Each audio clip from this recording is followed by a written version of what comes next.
새벽 3시에 병원 복도. 민호는 원무과 컴퓨터 화면을 들여다보고 있었다.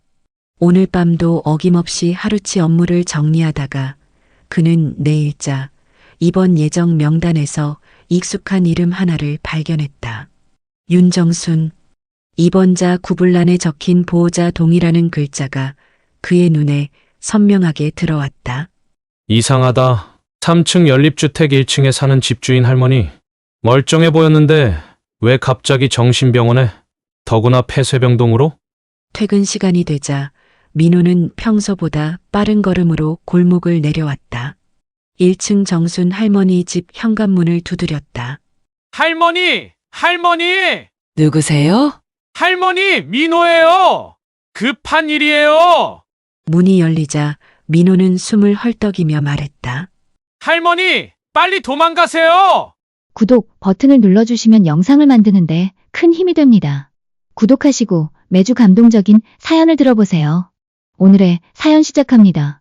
안녕하세요. 제 이름은 윤정순입니다. 올해 72살이고요.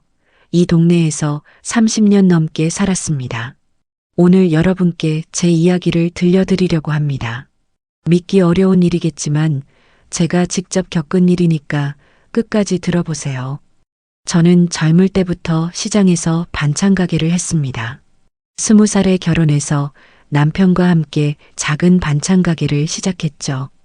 새벽 4시부터 일어나서 김치 담그고 밑반찬 만들어서 팔았습니다.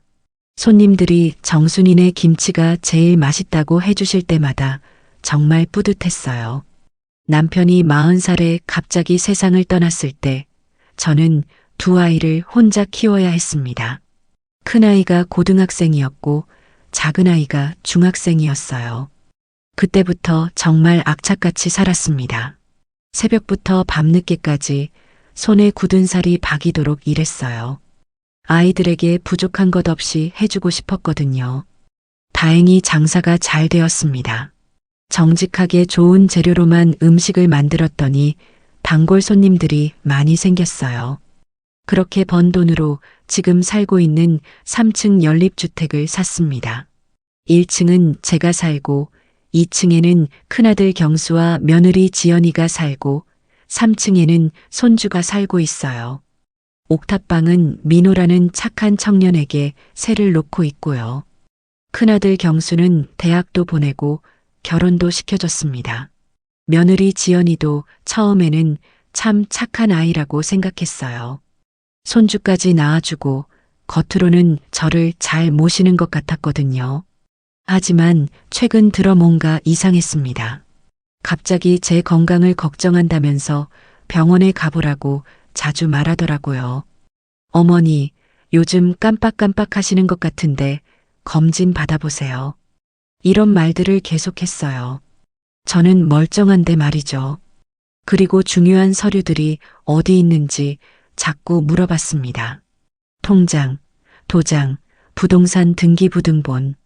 왜 그런 걸 알고 싶어 하는지 의아했지만 아들이니까 그럴 수도 있다고 생각했어요. 그런데 오늘 새벽 옥탑방에 사는 민호가 저를 급히 깨웠습니다. 그 아이는 시내 정신병원에서 야간 근무를 하고 있거든요. 그런데 거기서 내일 입원 예정자 명단에 제 이름이 올라와 있다는 거예요. 보호자 동의로 말이에요. 여러분, 보호자 동의가 뭔지 아세요? 환자 본인이 거부해도 가족이 동의하면 강제로 정신병원에 입원시킬 수 있는 제도입니다. 그리고 한번 들어가면 보호자가 동의하지 않는 한 나올 수 없어요.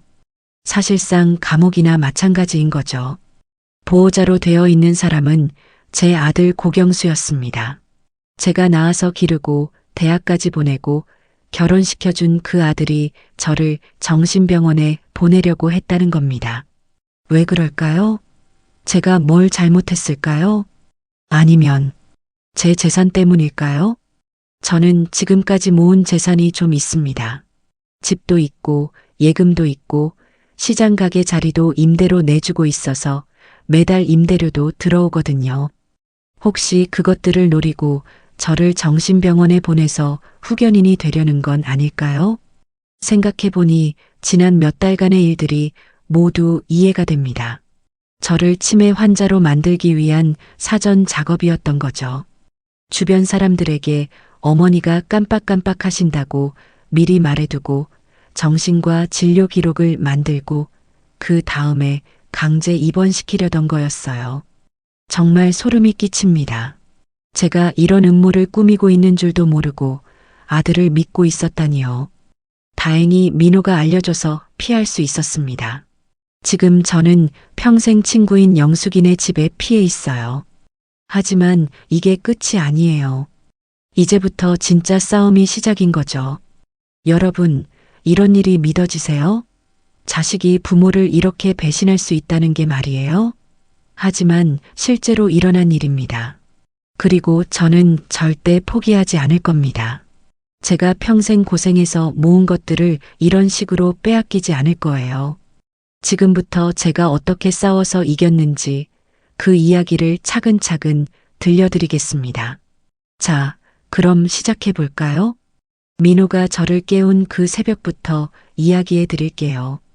정말 아찔했던 순간이었거든요.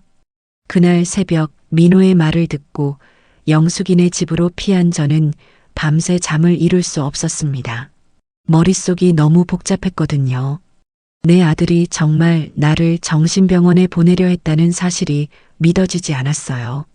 박영숙, 저와 영숙이는 정말 특별한 사이예요. 50년을 알고 지낸 절친한 친구거든요. 젊을 때 같은 시장에서 장사를 했어요. 저는 반찬 가게, 영숙이는 생선 가게를 했죠. 새벽 4시부터 저녁 8시까지 비가 와도 눈이 와도 함께 장사했어요. 남편들끼리도 친했고 아이들도 함께 키웠어요. 저희가 힘들 때는 영숙이가 도와줬고 영숙이가 힘들 때는 제가 도와줬어요.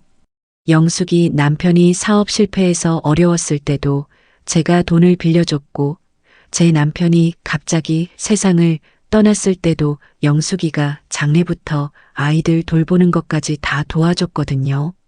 그래서 이런 일이 생겼을 때도 가장 먼저 떠오른 사람이 영숙이었어요. 이 세상에서 저를 가장 잘 알고 가장 믿을 수 있는 사람이니까요. 영숙이는 제 이야기를 듣고는 정말 분노했습니다. 정순아, 이런 개자식들이 어디 있어? 경수가 그럴 리는 없을 텐데. 정말 그런 거야? 민호가 거짓말할 이유가 없잖아. 그 아이가 5년째 그 병원에서 일하는데. 그럼 정말로 경수가 너를? 영숙이도 믿기 어려워했어요.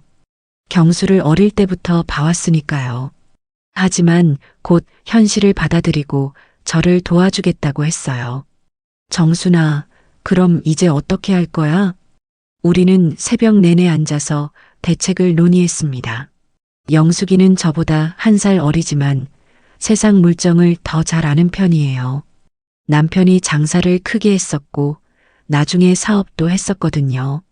그래서 법적인 일이나 복잡한 절차에 대해서도 저보다 더 잘 알고 있었어요. 정순아, 지금 가장 급한 게 뭔지 알아? 돈이야. 걔들이 노리는 게 네 재산이라면 가장 먼저 네 돈을 지켜야 해. 맞는 말이었습니다. 아마 경수는 저를 정신병원에 보낸 다음에 후견인 신청을 해서 제 재산을 관리하려고 했을 거예요. 그렇게 되면 제 통장, 제 돈인데도 제 마음대로 쓸 수 없게 되는 거죠. 은행부터 가자 9시에 문 열자마자 우리는 서둘러 준비를 했습니다. 영숙이가 아침을 차려줬는데 사실 목에 넘어가지 않았어요. 하지만 힘을 내야 했으니까 억지로라도 먹었습니다. 은행에 도착했을 때는 9시 5분이었습니다. 첫 번째 손님이었죠. 창구 직원은 40대 중반의 친절한 여성이었어요. 어머님, 무엇을 도와드릴까요? 계좌 보안을 강화하고 싶어요. 어떤 종류의 보안인가요? 저는 미리 영숙이와 상의한 대로 차근차근 말했습니다. 지급정지 신청을 하고 싶어요. 지급정지요? 혹시 카드나 통장을 분실하셨나요? 분실할 위험이 있어서요. 사실 거짓말은 아니었어요. 정말로 누군가 제 통장을 가져가거나 무단으로 사용할 위험이 있었으니까요. 직원이 서류를 주더군요. 이름, 계좌번호, 연락처 차근차근 적었습니다. 서류를 내밀면서 저는 또 다른 요청을 했어요. 비대면 거래도 모두 차단해 주세요. 인터넷 뱅킹, 폰뱅킹 말씀이세요? 네, 전부요. 그리고 자동이체도 모두 중단해 주세요. 직원이 약간 놀란 표정을 짓더군요. 이런 요청은 흔하지 않나 봐요. 자동이체를 모두 중단하시면 공과금이나 보험료 납부에 불편하실 텐데요. 괜찮아요. 앞으로는 제가 직접 와서 처리하겠습니다. 대리인 거래나 위임장 거래는 어떻게 하시겠어요? 그것도 모두 금지해 주세요. 오직 본인만 거래할 수 있도록 해주세요. 직원이 컴퓨터를 두드리기 시작했습니다. 타다다닥, 타다다닥.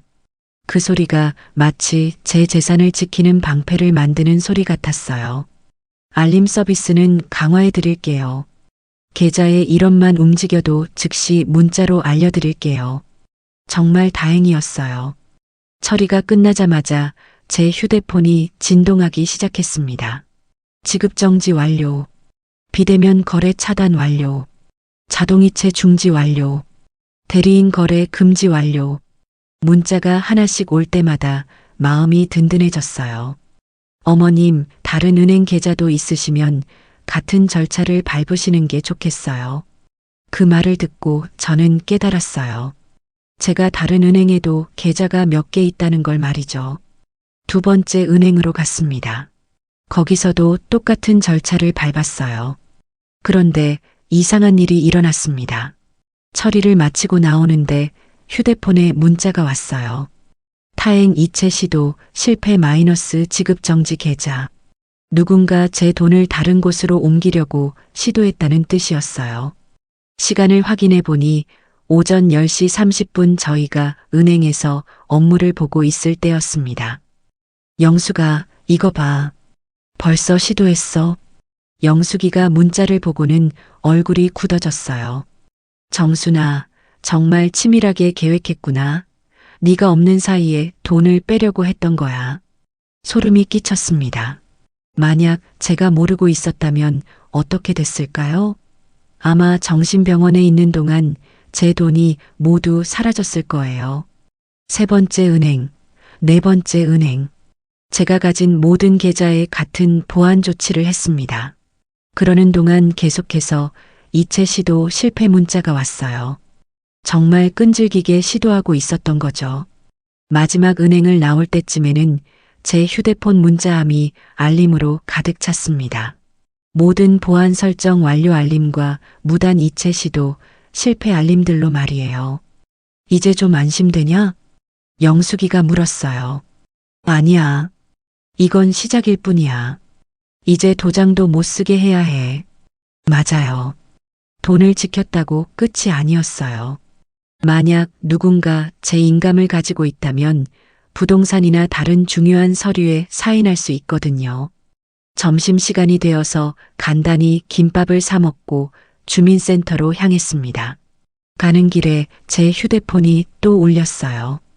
이번에는 전화였습니다. 발신자 경수. 저는 전화를 받지 않았어요.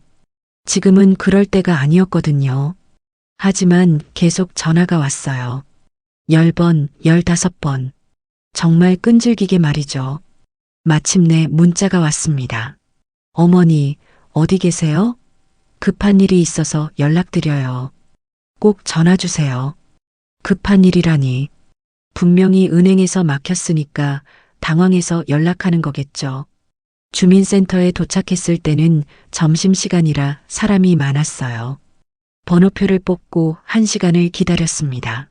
그 사이에도 경수에게서 계속 전화가 왔어요. 정말 조급해하는 것 같았어요. 드디어 제 차례가 되었습니다. 무엇을 도와드릴까요? 인감 분실 신고를 하려고 합니다. 언제 분실하셨나요? 며칠 전부터 집에서 찾을 수가 없어서요. 실제로 분실한 건 아니었지만 누군가 악용할 가능성이 있었으니까 거짓말은 아니었어요. 분실 신고를 하시면 기존 인감은 즉시 무효 처리됩니다. 그럼 급한 서류가 있으면 어떻게 하죠? 본인 서명 사실 확인서를 이용하시면 됩니다. 본인이 직접 와서 신분증 확인받고 서명하시면 인감과 같은 효력이 있어요. 완벽했어요. 이제 누군가 제 인감을 가지고 있어도 쓸 수 없게 되었고, 앞으로는 제가 직접 와야만 중요한 서류 처리가 가능하게 된 거죠. 꽝! 도장 찍는 소리와 함께 인감 분실 신고가 완료되었습니다.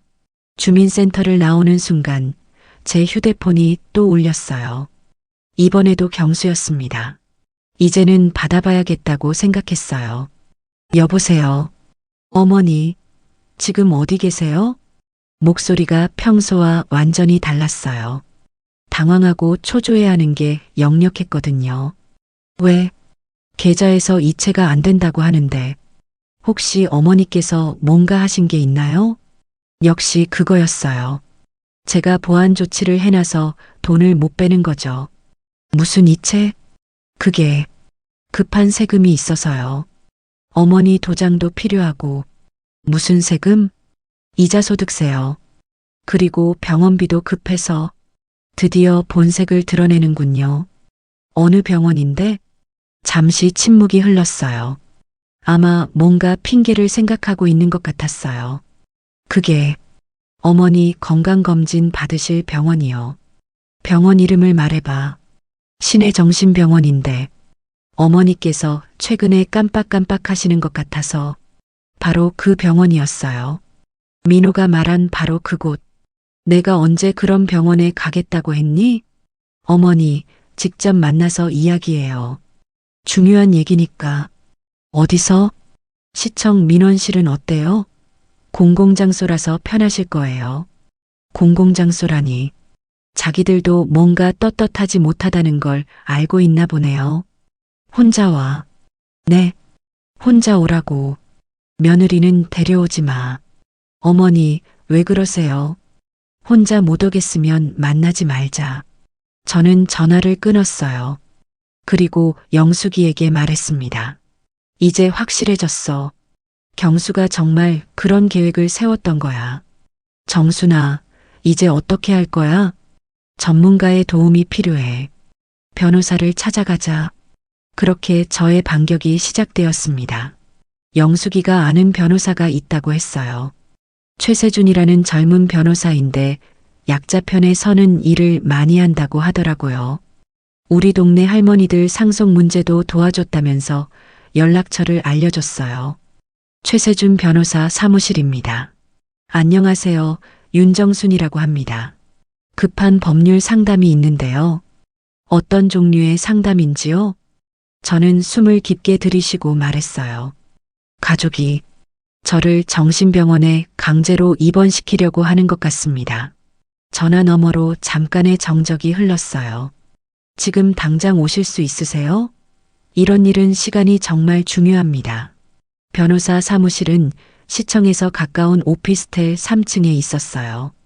법무법인 정의라는 간판이 걸려 있었고 생각보다 깔끔하고 정돈된 곳이었습니다. 최세준 변호사는 30 중반 정도로 보이는 젊은 분이었어요. 검은 테 안경을 쓰고 있었는데 눈빛이 정말 진지했어요. 제 이야기를 들을 준비가 되어 있다는 걸 알 수 있었죠. 어서 오세요. 전화로 말씀하신 내용이 사실이라면 정말 심각한 일이네요. 사무실 안은 정말 체계적으로 정리되어 있었어요. 벽면에는 법률 서적들이 빼곡히 꽂혀 있었고 책상 위에는 여러 개의 파일들이 정돈되어 있었어요. 저는 차분하게 상황을 설명했습니다. 민호에게서 들은 입원 예정 소식부터 시작해서 오늘 아침 은행에서 한 일들, 그리고 방금 전 경수와의 통화까지 모든 걸 빠짐없이 이야기했어요. 최세준 변호사는 제 이야기를 들으며 중간중간 메모를 했어요. 때로는 고개를 끄덕이기도 하고 때로는 눈썹을 찌푸리기도 했어요.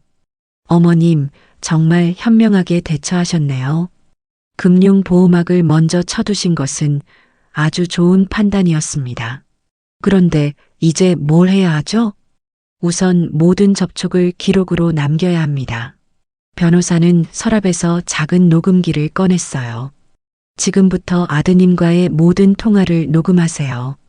그리고 중요한 원칙이 있어요. 어떤 원칙인가요? 어머님은 짧은 질문만 하시고 상대방이 길게 대답하도록 유도하세요. 어느 병원이냐, 누가 동의했냐, 내가 언제 그랬냐, 이런 식으로요. 아, 이해가 됐어요. 그들이 스스로 모든 것을 말하게 만드는 거였어요. 그리고 만날 때는 반드시 공개된 장소에서만 만나세요. CCTV가 있는 곳이면 더 좋고요. 시청 민원실이면 괜찮겠네요. 완벽합니다.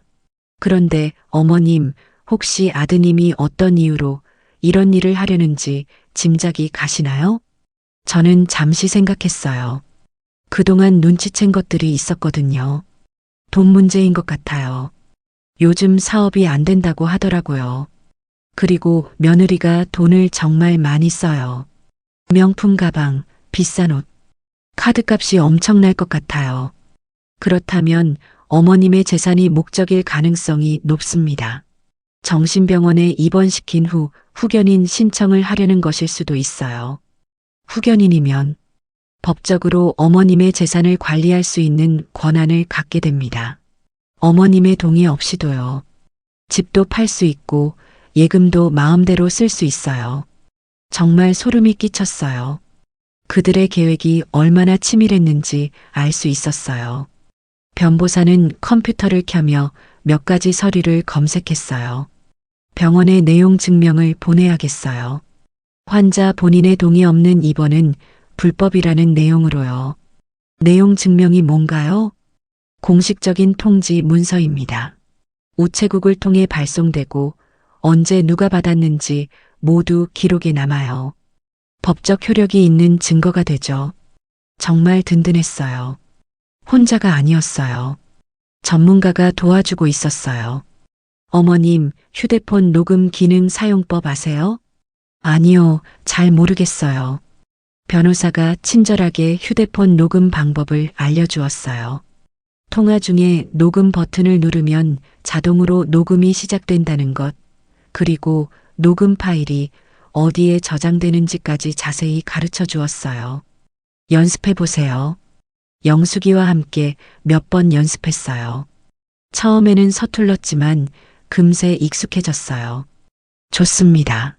그럼 이제 아드님과 만나서 그들의 진짜 의도를 파악해 보세요. 저는 그동안 관련 법령을 검토하고 대응 방안을 준비하겠습니다. 변호사 사무실을 나서며 저는 시계를 확인했어요. 오후 3시 경수와 약속한 시간까지는 1시간 정도 남아 있었어요. 영수가 점심이나 간단히 먹고 가자. 그래, 너무 긴장하지 말고. 근처 식당에서 간단히 비빔냉면을 먹으면서 저는 마음을 다잡았어요. 이제부터는 모든 것이 기록이고 증거였어요. 감정에 휘둘리지 말고 침착하게 대응해야 했어요. 그런데 식사 중에 제 휴대폰이 계속 울렸어요. 경수에게서 온 문자들이었어요. 어머니, 민원실에서 4시에 만나기로 했죠? 꼭 오세요. 어머니, 정말 중요한 이야기예요. 어머니, 제발 연락 주세요. 정말 조급해하는 것 같았어요. 아마 돈이 막혀서 어디선가 압박을 받고 있나 봐요. 식사를 마치고 시청으로 향하는 길에서 저는 변호사가 알려준 방법대로 녹음 기능을 다시 한번 확인했어요. 완벽했어요. 시청에 도착하니 이미 경수가 와서 기다리고 있었어요. 평소보다 깔끔하게 정장을 차려입고 있었지만 얼굴에는 긴장한 기색이 역력했어요. 저는 경수의 맞은편에 앉으며 자연스럽게 휴대폰을 테이블 위에 놓았어요. 그리고 녹음 버튼을 눌렀어요. 화면에 빨간 점이 깜빡이기 시작했어요. 어머니, 오셨네요. 경수는 평소와 다른 어색한 미소를 지었어요. 병원 이야기부터 하자. 저는 변호사가 조언한 대로 짧고 직접적으로 말했어요. 그게 어머니께서 최근에 깜빡깜빡 하시는 일이 많아서 걱정이 되어서요. 구체적으로 어떤 일? 지난주에도 가스불을 켜놓고 외출하셨다고 하시고 거짓말이었어요. 저는 그런 적이 없었어요. 하지만 지금은 따지고 들 때가 아니었어요. 어느 병원이냐고 물어본 거야. 경수가 잠시 머뭇거렸어요. 준비한 답변을 다시 한번 생각하는 것 같았어요. 시내 정신병원이요. 거기서 정밀 검사를 받아보시면 내가 언제 그런 병원에 가겠다고 했니? 어머니가 직접 말씀하신 건 아니지만 저희가 상의해서 바로 그 순간이었어요.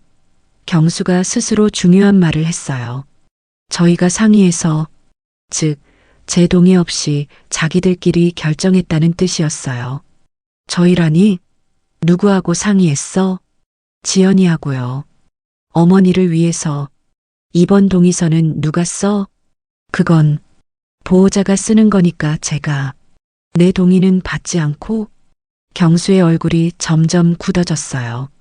자신이 말한 것들의 의미를 깨닫기 시작한 것 같았어요. 하지만 이미 늦었어요. 모든 것이 녹음되고 있었거든요.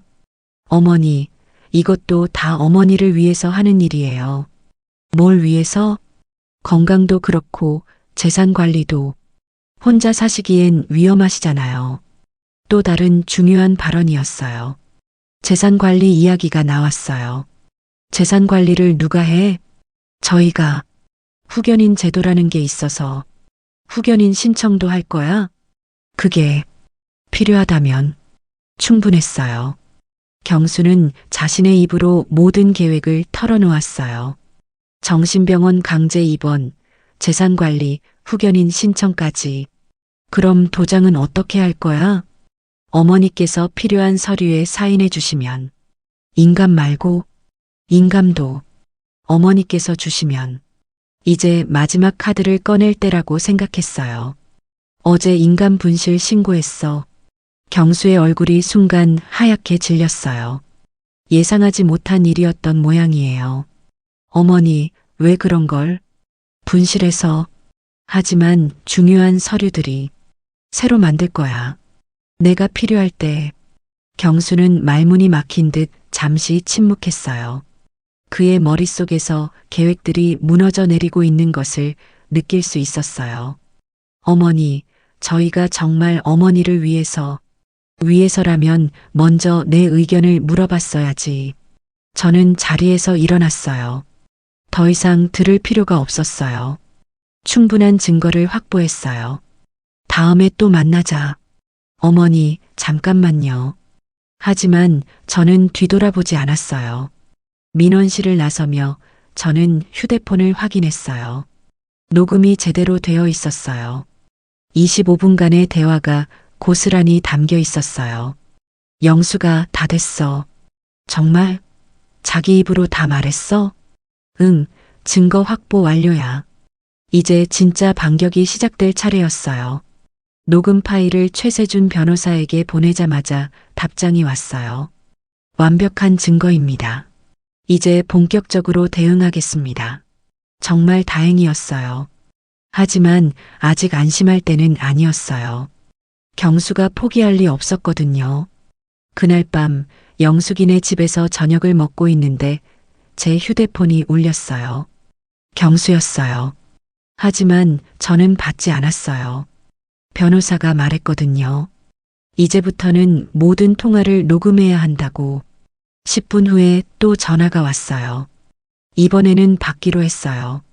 녹음 버튼을 누르고 전화를 받았거든요. 어머니, 목소리가 많이 지쳐 있었어요. 왜? 오늘 이야기 좀 이상했는데. 혹시 어머니께서 뭔가 오해하고 계시는 건 아닌가요?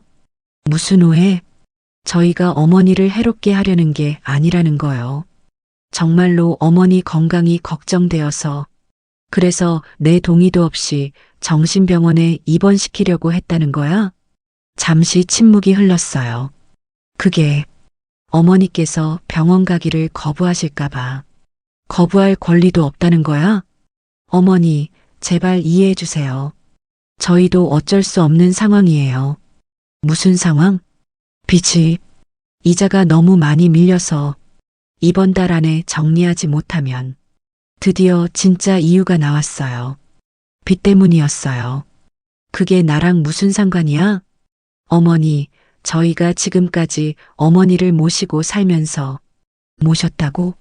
내 집에서 내 돈으로 살면서? 그게 아니라 어머니께서 혼자 계시면 위험하니까. 위험한 건 너희가 만든 거잖아. 경수가 말문이 막힌 것 같았어요.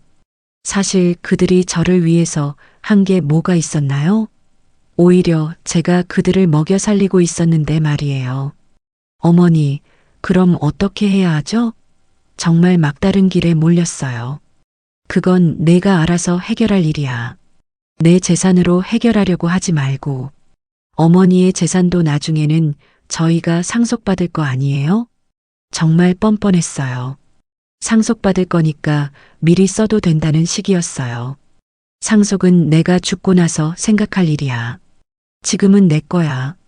어머니, 그리고 말이야, 나를 정신병원에 보내려고 한 순간부터 너는 더 이상 내 아들이 아니야. 어머니, 그런 말씀 마세요. 사실이야. 내가 낳아서 기른 아들이 어떻게 어미를 그런 곳에 가둘 생각을 할 수 있어? 경수가 울음을 터뜨렸어요. 하지만 저는 더 이상 마음이 움직이지 않았어요. 어머니, 제가 잘못했어요. 정말 잘못했어요. 한 번만 용서해 주세요. 용서? 내가 나한테 한 짓을 생각해봐. 나를 미치광이로 만들어서 재산을 뺏으려고 했잖아. 그게 아니라, 그럼 뭐야? 정말로 내가 정신병이 있다고 생각했다는 거야? 아니요. 그게 아니라, 경수는 대답할 말이 없었어요. 어떻게 대답해도 자기가 불리해지는 상황이었거든요. 어머니, 그럼 어떻게 하면 용서해 주실 건가요? 용서는 없어. 하지만 더 큰 문제가 생기기 전에 정리할 기회는 줄 수 있어. 어떤 정리요? 내일 다시 만나자. 시청 민원실에서. 이번에는 변호사도 데려갈 거야. 변호사요? 응. 이제 모든 대화는 변호사 입회하에 할 거야. 어머니, 그럴 필요까지.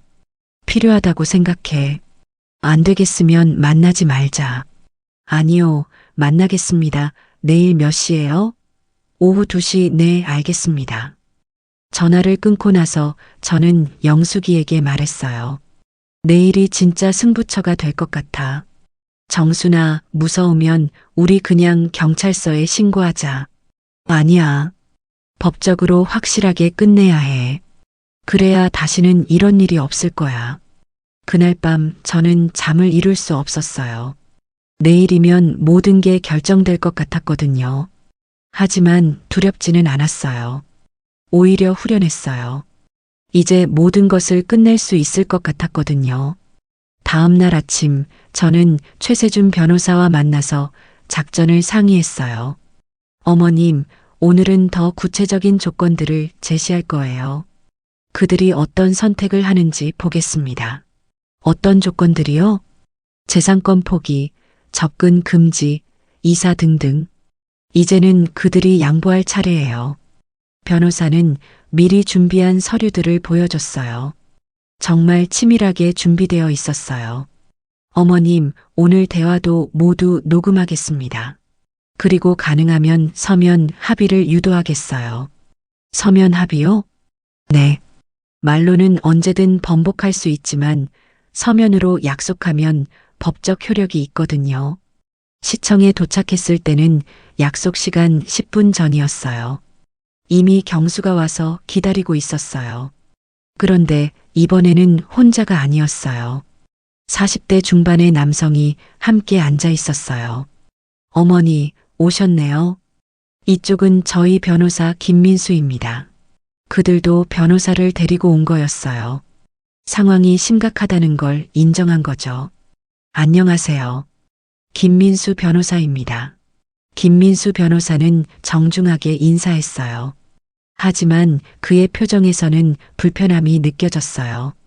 아마 이런 사건을 맡는 것이 내키지 않는 모양이었어요.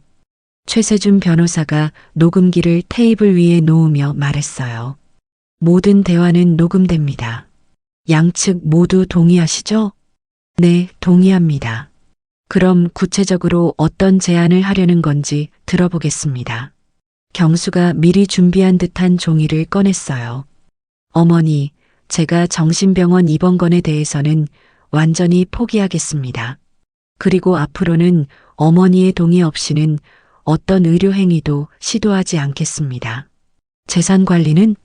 그것도 어머니께서 원하지 않으시면 저희가 관여하지 않겠습니다. 최세준 변호사가 개입했어요. 그럼 지금까지 무단으로 사용한 금액에 대해서는 어떻게 하시겠습니까? 김민수 변호사가 난처한 표정을 지었어요. 그건 가족 간의 생활비 지원 차원이었는데 생활비 지원이라고 하기에는 금액이 너무 큽니다. 연간 거의 8천만 원에 달하는데요. 경수의 얼굴이 창백해졌어요. 구체적인 금액이 공개되자 변명할 여지가 없어졌어요. 어머니, 저희가 갚아드리겠습니다. 얼마를? 지난 2년간 사용한 금액을 확인해서 전액 변제하겠습니다. 최세준 변호사가 미리 준비한 조건들을 제시했어요. 그리고 앞으로 어머님께 접근하지 않겠다는 약속도 필요합니다. 접근 금지요? 어머님 거주지 반경 100m 이내 접근 금지, 전화나 문자 등 모든 형태의 연락 금지 등입니다. 경수가 당황하며 자신의 변호사를 쳐다봤어요. 그건 너무 과하지 않나요? 같은 집에 살고 있는데. 그럼 이사하시죠. 제가 차분하게 말했어요. 내 집에서 나가면 돼. 어머니, 내가 산 집이야. 내 이름으로 되어 있고 내가 관리비도 내고 있어. 너희가 나갈 차례지. 상황이 예상보다 심각해지자 김민수 변호사가 시간을 달라고 했어요. 잠시 의뢰인과 상의할 시간을 주시겠습니까? 10분 드리겠습니다. 경수와 김민수 변호사가 복도로 나간 사이 최세준 변호사가 저에게 말했어요. 어머님, 아주 잘하고 계십니다. 그들이 완전히 수세에 몰렸어요. 정말 이사를 시킬 수 있을까요? 충분히 가능합니다.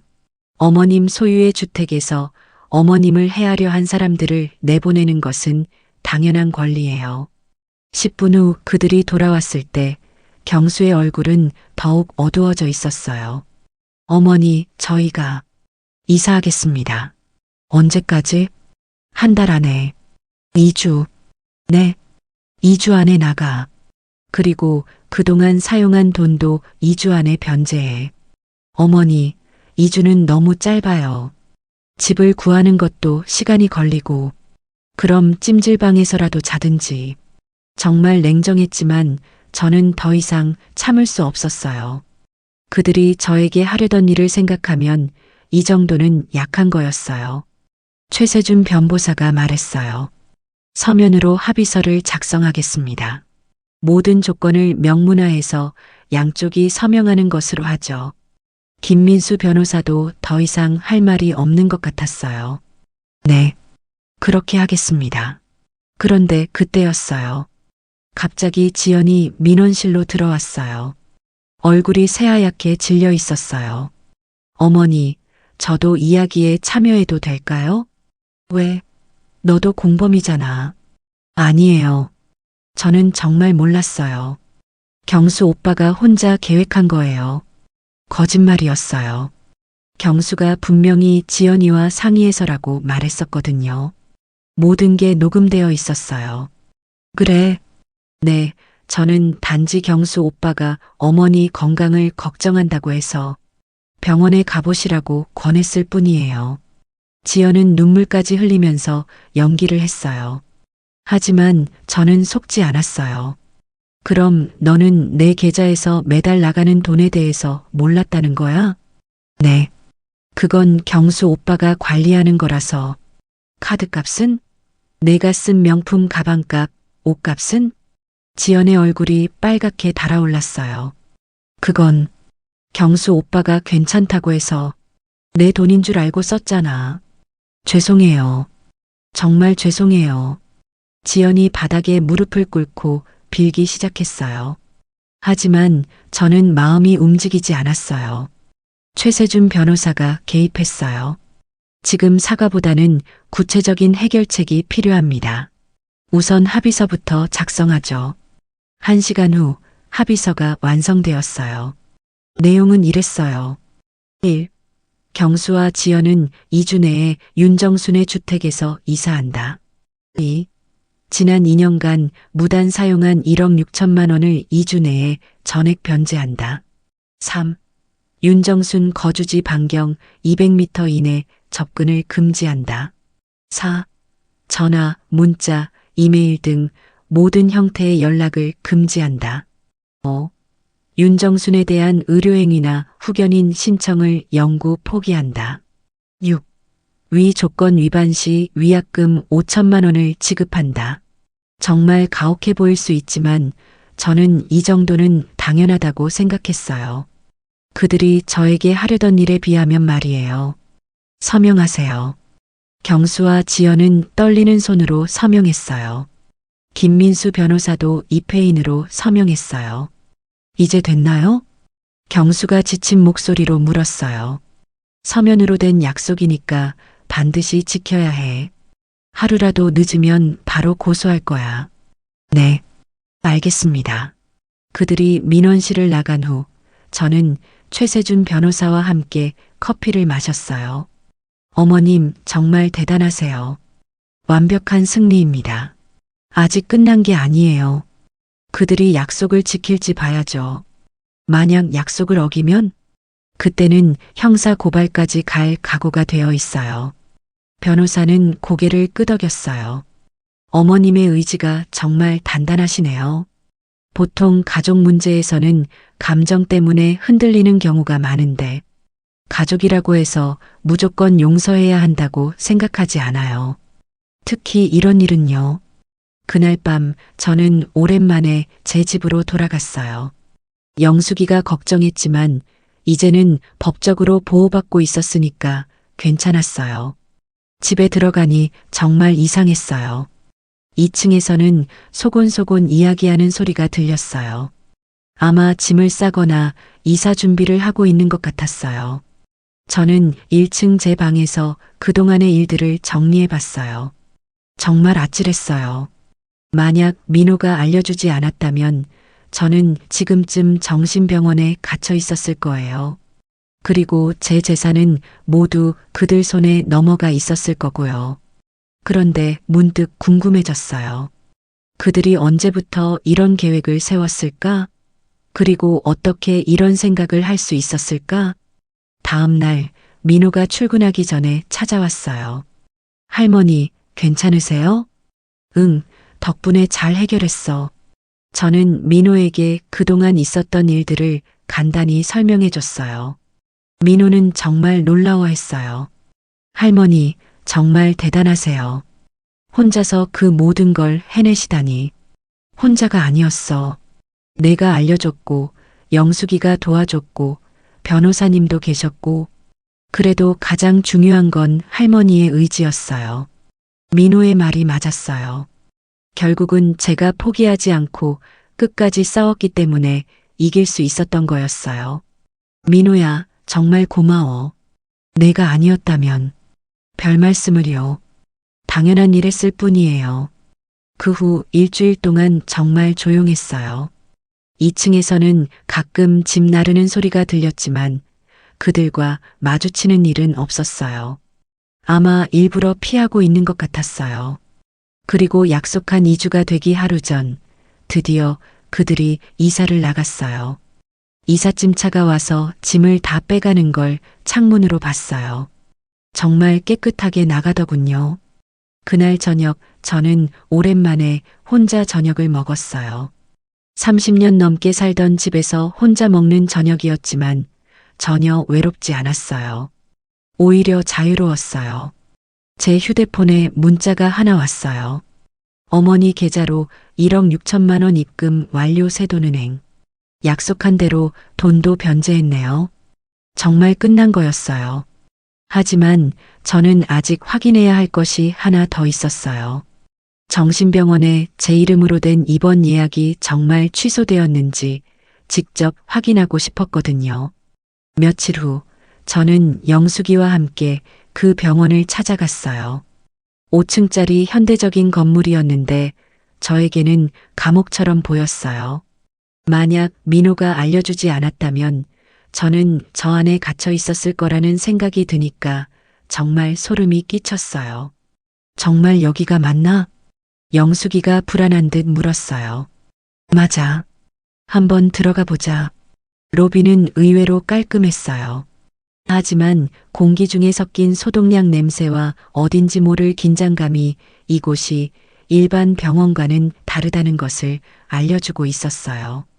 복도를 지나가는 사람들의 표정도 어딘지 무거웠고요. 안내 데스크에서 길을 물어 원무과를 찾았어요. 30대 후반으로 보이는 여직원이 업무를 보고 있었어요. 무엇을 도와드릴까요? 입원 관련해서 문의하고 싶습니다. 어떤 종류의 입원인가요? 저는 최대한 자연스럽게 말했어요. 보호자 동의 입원이요. 직원의 표정이 약간 경직되었어요. 아무래도 민감한 주제인 모양이었어요. 환자분과 보호자분이 함께 오셨나요? 아니요. 절차가 어떻게 되는지 미리 알아보려고요. 보호자 동의 입원은 특별한 경우에만 가능합니다. 직원이 설명하기 시작했어요. 환자분의 동의 없이도 가능하긴 하지만 가족 2분 이상의 동의가 필요하고 의사의 진단도 있어야 해요. 환자 본인이 거부하면 어떻게 되나요? 원칙적으로는 본인 의사를 존중해야 합니다. 하지만 직원이 말을 흐렸어요. 하지만 뭔가요? 환자분이 병식이 없거나 판단 능력이 부족한 경우에는 보호자분들의 결정이 우선될 수 있어요. 정말 무서운 이야기였어요. 결국 가족이 이 사람은 정신병이 있다고 주장하면 본인이 아무리 멀쩡하다고 해도 강제로 입원시킬 수 있다는 뜻이었거든요. 혹시 입원 예정자 명단 같은 걸 확인할 수 있나요? 그건 개인정보라서 본인이 아니면 알려드리기 어려워요. 제 이름으로 예약된 게 있는지만 확인하고 싶은데요. 직원이 잠시 망설이더니 컴퓨터를 확인했어요. 성함이 어떻게 되세요? 윤정순입니다. 키보드를 두드리는 소리가 들렸어요. 잠시 후 직원의 표정이 바뀌었어요. 있었는데 취소되었네요.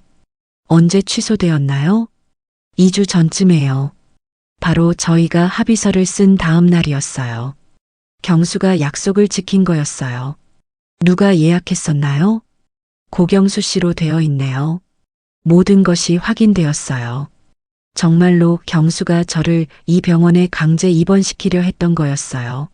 앞으로는 제 이름으로 어떤 예약도 받지 말아주세요. 그건 본인이 직접 요청하시면 메모해 두겠습니다. 네, 부탁드려요. 저는 이 병원에 입원할 의사가 전혀 없고 만약 누군가 제 이름으로 예약을 시도하면 본인에게 먼저 확인해 주세요. 직원이 컴퓨터에 뭔가를 입력했어요. 윤정수님 차트에 본인 동의 필수, 보호자 동의만으로는 예약 불가라고 표시해 뒀습니다. 정말 다행이었어요. 이제 누군가 다시 시도한다 해도 쉽게는 불가능할 거예요. 병원을 나서며 저는 민호에게 전화를 걸었어요. 민호야, 나야. 고마워서 전화했어. 할머니, 무슨 일이세요? 방금 정신병원에 다녀왔어. 내 이름으로 된 예약이 정말 취소되어 있더라. 정말요? 다행이네요. 앞으로는 내 이름으로 예약하려면 본인 동의가 반드시 필요하도록 해뒀어. 할머니, 정말 잘하셨어요. 민호는 진심으로 기뻐하는 것 같았어요. 민호야, 저녁 한번 같이 먹자.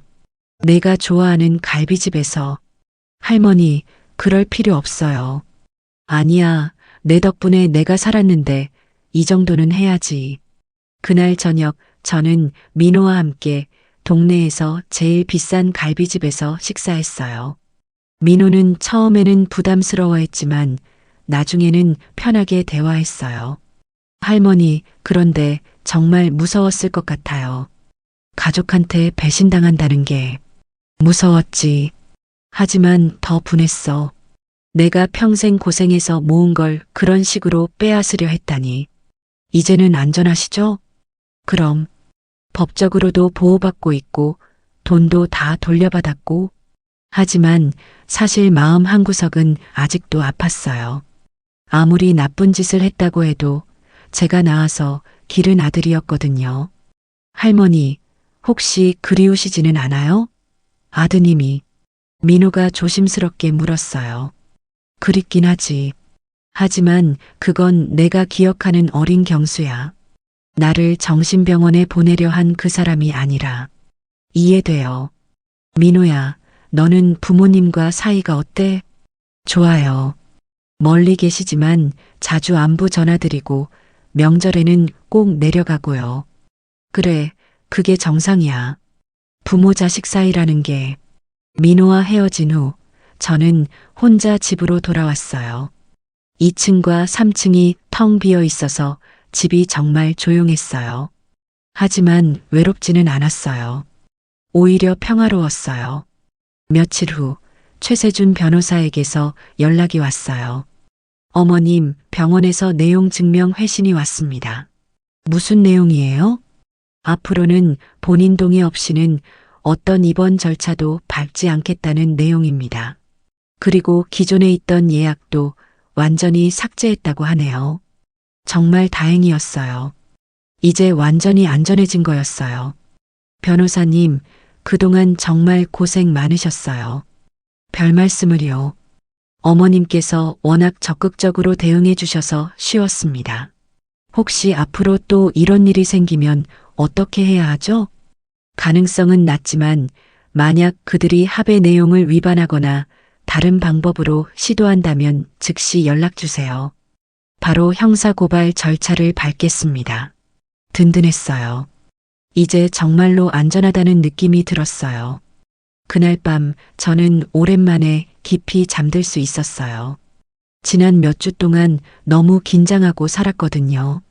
하지만 이제는 모든 게 해결되었어요.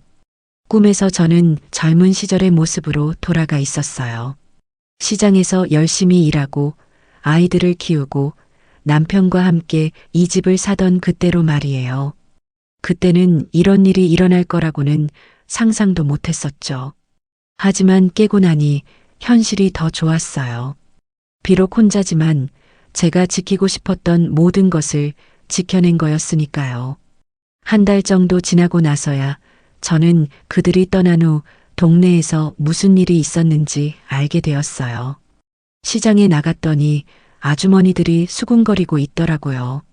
정순아, 너희 아들 내외가 정말 어디로 간 거야? 김씨 아주머니가 물었어요. 이사 갔어. 그런데 이사 가기 전에 엄청 싸웠다면서? 밤마다 고함 소리가. 박 아주머니가 거들었어요. 맞아. 내가 들었는데 이게 다 내 탓이야. 어머니한테 들켰잖아. 이런 소리가 새벽까지 들렸어. 그제야 저는 알았어요. 그들이 이사 가기 전 마지막 며칠 동안 얼마나 혼란스러웠는지를요. 그리고 며느리가 명품 가방들 들고 중고장터 가는 것도 봤어. 정말? 응, 샤넬 가방, 루이비통 가방. 비싼 거 여러 개 들고 가더라. 급전이 필요한가 봐. 아마 1억 6천만 원을 마련하느라 그랬나 봐요. 그동안 제 돈으로 사놓은 명품들을 다시 팔아서 돈을 만든 거였어요. 정순아, 그런데 너는 왜 가만히 있었어? 아들이 이사 간다는데. 내가 내보낸 거야. 뭐라고? 아주머니들이 놀란 표정을 지었어요. 내 집에서 나가라고 했어. 아니, 아무리 그래도 자식인데. 자식이면 뭐든 용서해야 하나? 아니야. 저는 자세한 이야기는 하지 않았어요. 하지만 아주머니들도 뭔가 심상치 않다는 걸 눈치챈 것 같았어요. 며칠 후에는 더 자세한 소식이 들려왔어요. 정순아, 너희 며느리 친정에서도 쫓겨났다더라. 뭐? 응, 친정아버지가 무슨 일인지 알고는 문전박대했다는 거야. 우리 딸 아니다라면서. 아마 최세준 변호사가 보낸 공문을 받고 상황을 파악한 모양이었어요. 지연의 부모도 딸이 저에게 그런 짓을 했다는 걸 알고는 창피해서 못 견딘 거겠죠. 그럼 지금 어디서 살고 있대? 잘 모르겠어. 임시로 고시원에 있다는 말도 있고 정말 처절하게 몰락한 거였어요. 하지만 저는 동정심이 들지 않았어요. 자업자득이었거든요. 그런데 한 달 후 정말 예상치 못한 소식을 들었어요. 정순아, 너희 아들 내외 이혼했다더라. 정말? 응, 서로 책임 떠넘기다가 결국 갈라섰대. 며느리가 나는 몰랐다. 다 경수 탓이다라면서 이혼 신청했다는 거야. 역시 위기가 오니까 서로 등을 돌리는군요. 평소에 그렇게 다정해 보였는데 말이에요. 경수는 어떻게 됐대? 혼자서 더 쪼그라든 원룸으로 이사 갔다더라. 그리고 낮에는 일용직 일하고 밤에는 편의점 알바한다던데. 일용직? 응, 건설 현장에서 막일하고 있다더라. 대학까지 나온 사람이. 저는 복잡한 심정이었어요. 아무리 나쁜 짓을 했다고 해도 제가 기른 아들이 그렇게 힘들게 살고 있다니. 하지만 그것도 잠깐이었어요. 그가 저에게 하려던 일을 생각하면 지금의 상황도 당연한 거였어요. 정순아, 그런데 너는 혼자 살아서 무섭지 않아? 무서울 게 뭐 있어? 오히려 편해. 그래도 나이가 있는데 나이 먹는다고 바보가 되는 건 아니야. 오히려 더 현명해지는 거지. 사실 혼자 사는 게 정말 편했어요. 누구 눈치 안 보고 제가 하고 싶은 대로 할 수 있었거든요. 아침에 늦게 일어나도 되고 저녁에 일찍 자도 되고 TV도 제가 보고 싶은 프로그램 마음대로 볼 수 있었어요. 그리고 무엇보다 제 돈을 제 마음대로 쓸 수 있다는 게 좋았어요. 그동안 매달 수백만 원씩 나가던 자동이체가 없어지니까 통장 잔고가 눈에 띄게 늘어났어요. 영수가 우리 여행이나 갈까? 어느 날 영숙이에게 제안했어요. 여행? 이 나이에? 나이가 뭐가 문제야? 돈도 있고 시간도 있는데. 어디로? 제주도 어때? 아니면 부산도 좋고. 영숙이의 눈이 반짝였어요. 정말? 진짜로?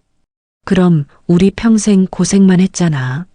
이제 좀 즐기면서 살자. 그렇게 저희는 제주도 3박 4일 여행을 계획했어요. 여행사에서 시니어 패키지를 예약하고 좋은 호텔도 잡았어요. 돈이 아깝지 않았어요. 제 돈을 제가 쓰는 건데 뭐가 아까워요? 여행 가기 전날 민호가 인사하러 왔어요. 할머니, 여행 잘 다녀오세요. 응, 고마워. 너도 건강히 잘 지내고. 할머니, 혹시 여행 가시는 동안 집 봐드릴까요? 괜찮아. 이제 집에 아무도 없으니까 신경 쓸 것도 없어. 민호는 정말 좋은 아이였어요. 진짜 아들보다 더 저를 챙겨주고 있었어요. 할머니, 그런데 혹시 아드님한테서 연락 온 적 있어요? 없어. 아마 연락하고 싶어도 못할 거야. 합의서에 연락 금지라고 되어 있거든. 그렇구나. 그래도 혹시 모르니까 조심하세요. 민호의 걱정이 이해됐어요.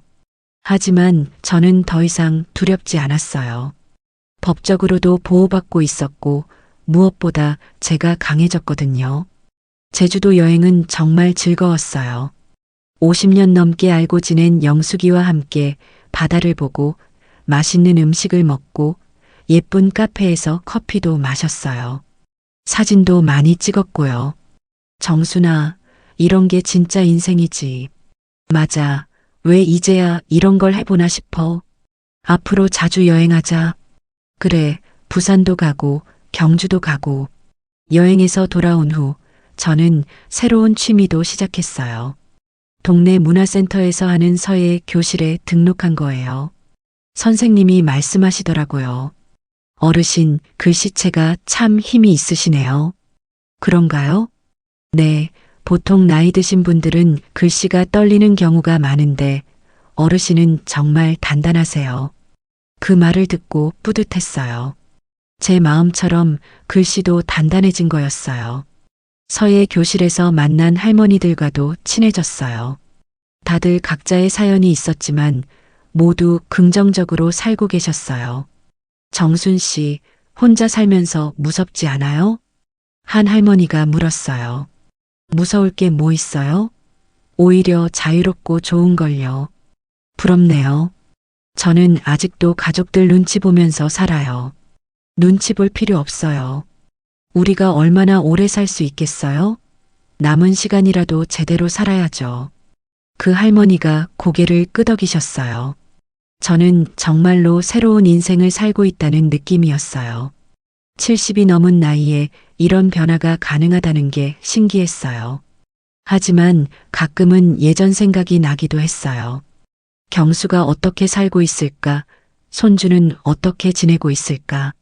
그래도 후회는 없었어요. 제가 선택한 길이었으니까요. 그렇게 평화롭게 몇 달을 보내고 있는데 어느 날 최세준 변호사에게서 연락이 왔어요. 어머님, 혹시 시간 되실 때 사무실로 한번 오실 수 있을까요? 무슨 일이에요? 아드님 관련해서 확인하고 싶은 것들이 있어서요. 저는 다음 날 바로 변호사 사무실로 갔어요. 뭔가 심상치 않은 일이 있나 봐요. 어머님, 앉으세요. 사실 며칠 전에 이상한 제보를 받았습니다. 제보요? 네, 아드님이 다른 방법으로 어머님의 재산에 접근하려고 시도하고 있다는 제보였어요. 깜짝 놀랐어요. 설마 또 다른 계획을 세우고 있는 건가요? 구체적으로 어떤 방법이에요? 법원에 어머님의 한정후견인 신청을 준비하고 있다는 겁니다. 한정후견인이 뭐예요? 성년후견제도의 한 종류인데요. 완전한 후견과는 달리 특정 영역에 대해서만 후견인이 권한을 갖는 거예요. 예를 들어 재산 관리에 대해서만 후견인이 결정할 수 있게 하는 거죠. 정말 끈질기네요. 포기하지 않고 다른 방법을 찾고 있었던 거예요. 그럼 어떻게 해야 하죠? 우선 이것이 사실인지 확인해야 합니다. 그리고 만약 사실이라면 미리 대응책을 준비해야 하고요. 변호사는 컴퓨터를 켜서 법원 전자민원 시스템에 접속했어요. 어머님 성함으로 검색해 보겠습니다. 잠시 후 변호사의 표정이 굳어졌어요. 어머님, 정말로 신청이 접수되어 있네요. 일주일 전에 접수되었습니다. 정말요? 네, 신청인은 고경수 씨고 사유는 피후견인의 판단 능력 저하로 인한 재산관리 필요성이라고 되어 있어요. 정말 어이가 없었어요. 합의서에서 후견인 신청을 영구 포기한다고 해놓고는 몰래 다른 방법으로 시도하고 있었던 거예요. 이건 합의 위반 아니에요? 맞습니다. 명백한 합의 위반이에요. 그런데 더 문제는 이미 법원에 가정의 진단서를 제출했다는 겁니다. 진단서요? 어머님 모르게 받은 진단서일 수도 있고요. 저는 화가 치밀어 올랐어요.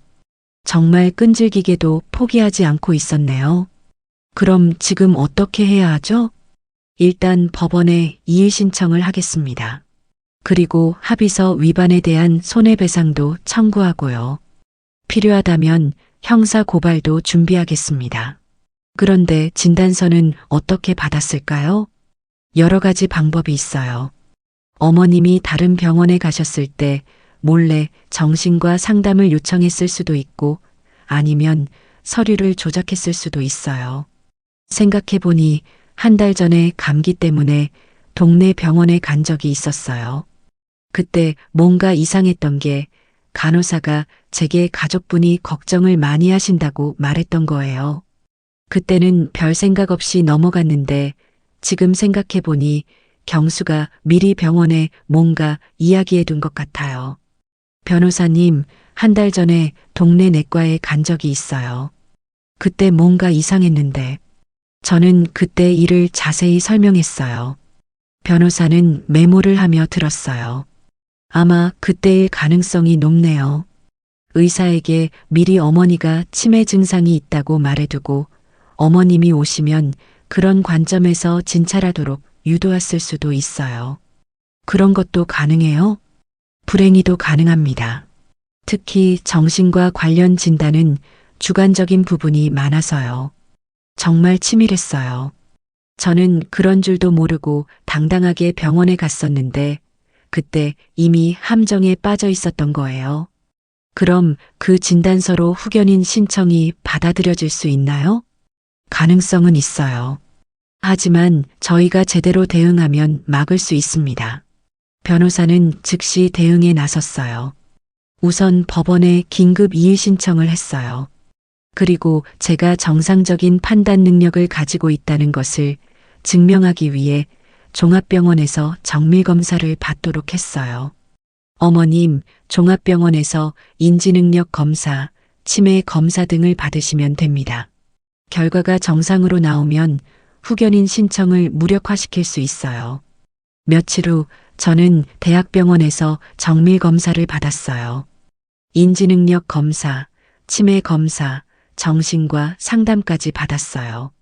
결과는 당연히 모두 정상이었어요. 어르신, 나이에 비해 인지 능력이 정말 뛰어나시네요. 전혀 문제 없으세요. 의사 선생님이 말씀해 주셨어요. 정말요? 네, 오히려 또래 평균보다 훨씬 좋은 결과예요. 누가 치매가 있다고 했나요? 제 아들이요. 아드님이? 그럼 오해가 있었나 보네요. 어르신은 정말 정상이세요. 진단서를 받아서 변호사에게 전달했어요. 변호사는 만족스러운 표정을 지었어요. 완벽합니다. 이제 법원에 제출하겠습니다. 그런데 그때 또 다른 소식이 들려왔어요. 영숙이가 전화를 걸어왔어요. 정순아, 큰일이야. 너희 아들이 동네에 와서 돌아다니고 있어. 뭐라고? 응, 아까 시장에서 봤어. 사람들한테 어머니가 치매에 걸려서 걱정된다는 식으로 말하고 다니더라. 정말 뻔뻔했어요. 법원에 후견인 신청한 것도 모자라서 이제는 동네 사람들한테까지 거짓말을 퍼뜨리고 있었던 거예요. 그 사람들이 뭐라고 했어? 다들 이상하다고 하더라. 정순이는 멀쩡한데 무슨 소리냐고. 다행히 동네 사람들은 저를 잘 알고 있었어요. 매일 시장에 나와서 정상적으로 장도 보고 사람들과 대화도 나누고 있으니까요. 그래도 조심해야겠어. 계속 그런 식으로 말하고 다니면 혹시라도 믿는 사람이 생길지도 모르니까. 저는 바로 변호사에게 연락했어요. 변호사님, 경수가 동네에 나타나서 제가 치매라고 소문을 퍼뜨리고 있어요. 그건 명예훼손이에요. 바로 증거를 수집하겠습니다. 변호사는 즉시 사설 탐정을 고용해서 경수의 행동을 추적하기 시작했어요. 며칠 만에 여러 증거들이 수집되었어요. 어머님, 증거가 충분히 모였습니다. 아드님이 여러 곳에서 어머님에 대한 허위 사실을 유포하고 있었어요. 어떤 곳에서요? 동네 상점들, 은행, 심지어 주민센터에까지 가서 어머니가 치매에 걸렸다고 말하고 다녔어요. 정말 체계적으로 저의 평판을 떨어뜨리려고 했던 거였어요. 이제 본격적으로 반격하겠습니다. 변호사는 여러 고소장을 준비했어요. 합의서 위반에 따른 손해배상, 명예훼손, 무고죄, 그리고 사기 혐의까지. 어머님, 이번에는 정말로 끝장을 내겠습니다. 더 이상 이런 일이 반복되지 않도록요. 저도 각오를 단단히 했어요. 처음에는 가족이라는 생각에 선처를 해줬지만 이제는 달랐어요. 끝까지 가겠다고 마음먹었어요. 며칠 후 예상했던 대로 경수에게서 연락이 왔어요. 이번에는 문자였어요. 어머니, 변호사님께서 연락하셨는데 오해가 있는 것 같습니다. 한번 만나서 이야기할 수 없을까요? 저는 변호사와 상의한 후 만나기로 했어요. 하지만 이번에는 조건이 있었어요. 만나되 시청 민원실에서. 그리고 내 변호사도 참석한다. 네, 알겠습니다. 다음 날 오후 시청 민원실에서 만났어요. 경수는 많이 초라해져 있었어요. 옷도 허름했고 얼굴도 많이 야위어 있었어요. 하지만 저는 동정심이 들지 않았어요. 어머니, 그동안 안녕하셨어요? 용건만 말해. 냉정하게 대답했어요. 더 이상 감정에 휘둘릴 생각이 없었거든요. 최세준 변호사가 녹음기를 테이블 위에 놓으며 말했어요. 모든 대화는 녹음됩니다. 그리고 이번이 마지막 대화가 될 것입니다. 경수가 당황한 표정을 지었어요. 변호사님, 너무 심한 거 아닌가요? 저는 단지 뭡니까? 어머니를 걱정해서, 걱정이라고 하시면서 한정후견인 신청을 몰래 하셨나요? 경수의 얼굴이 하얗게 변했어요. 들킨 거였어요.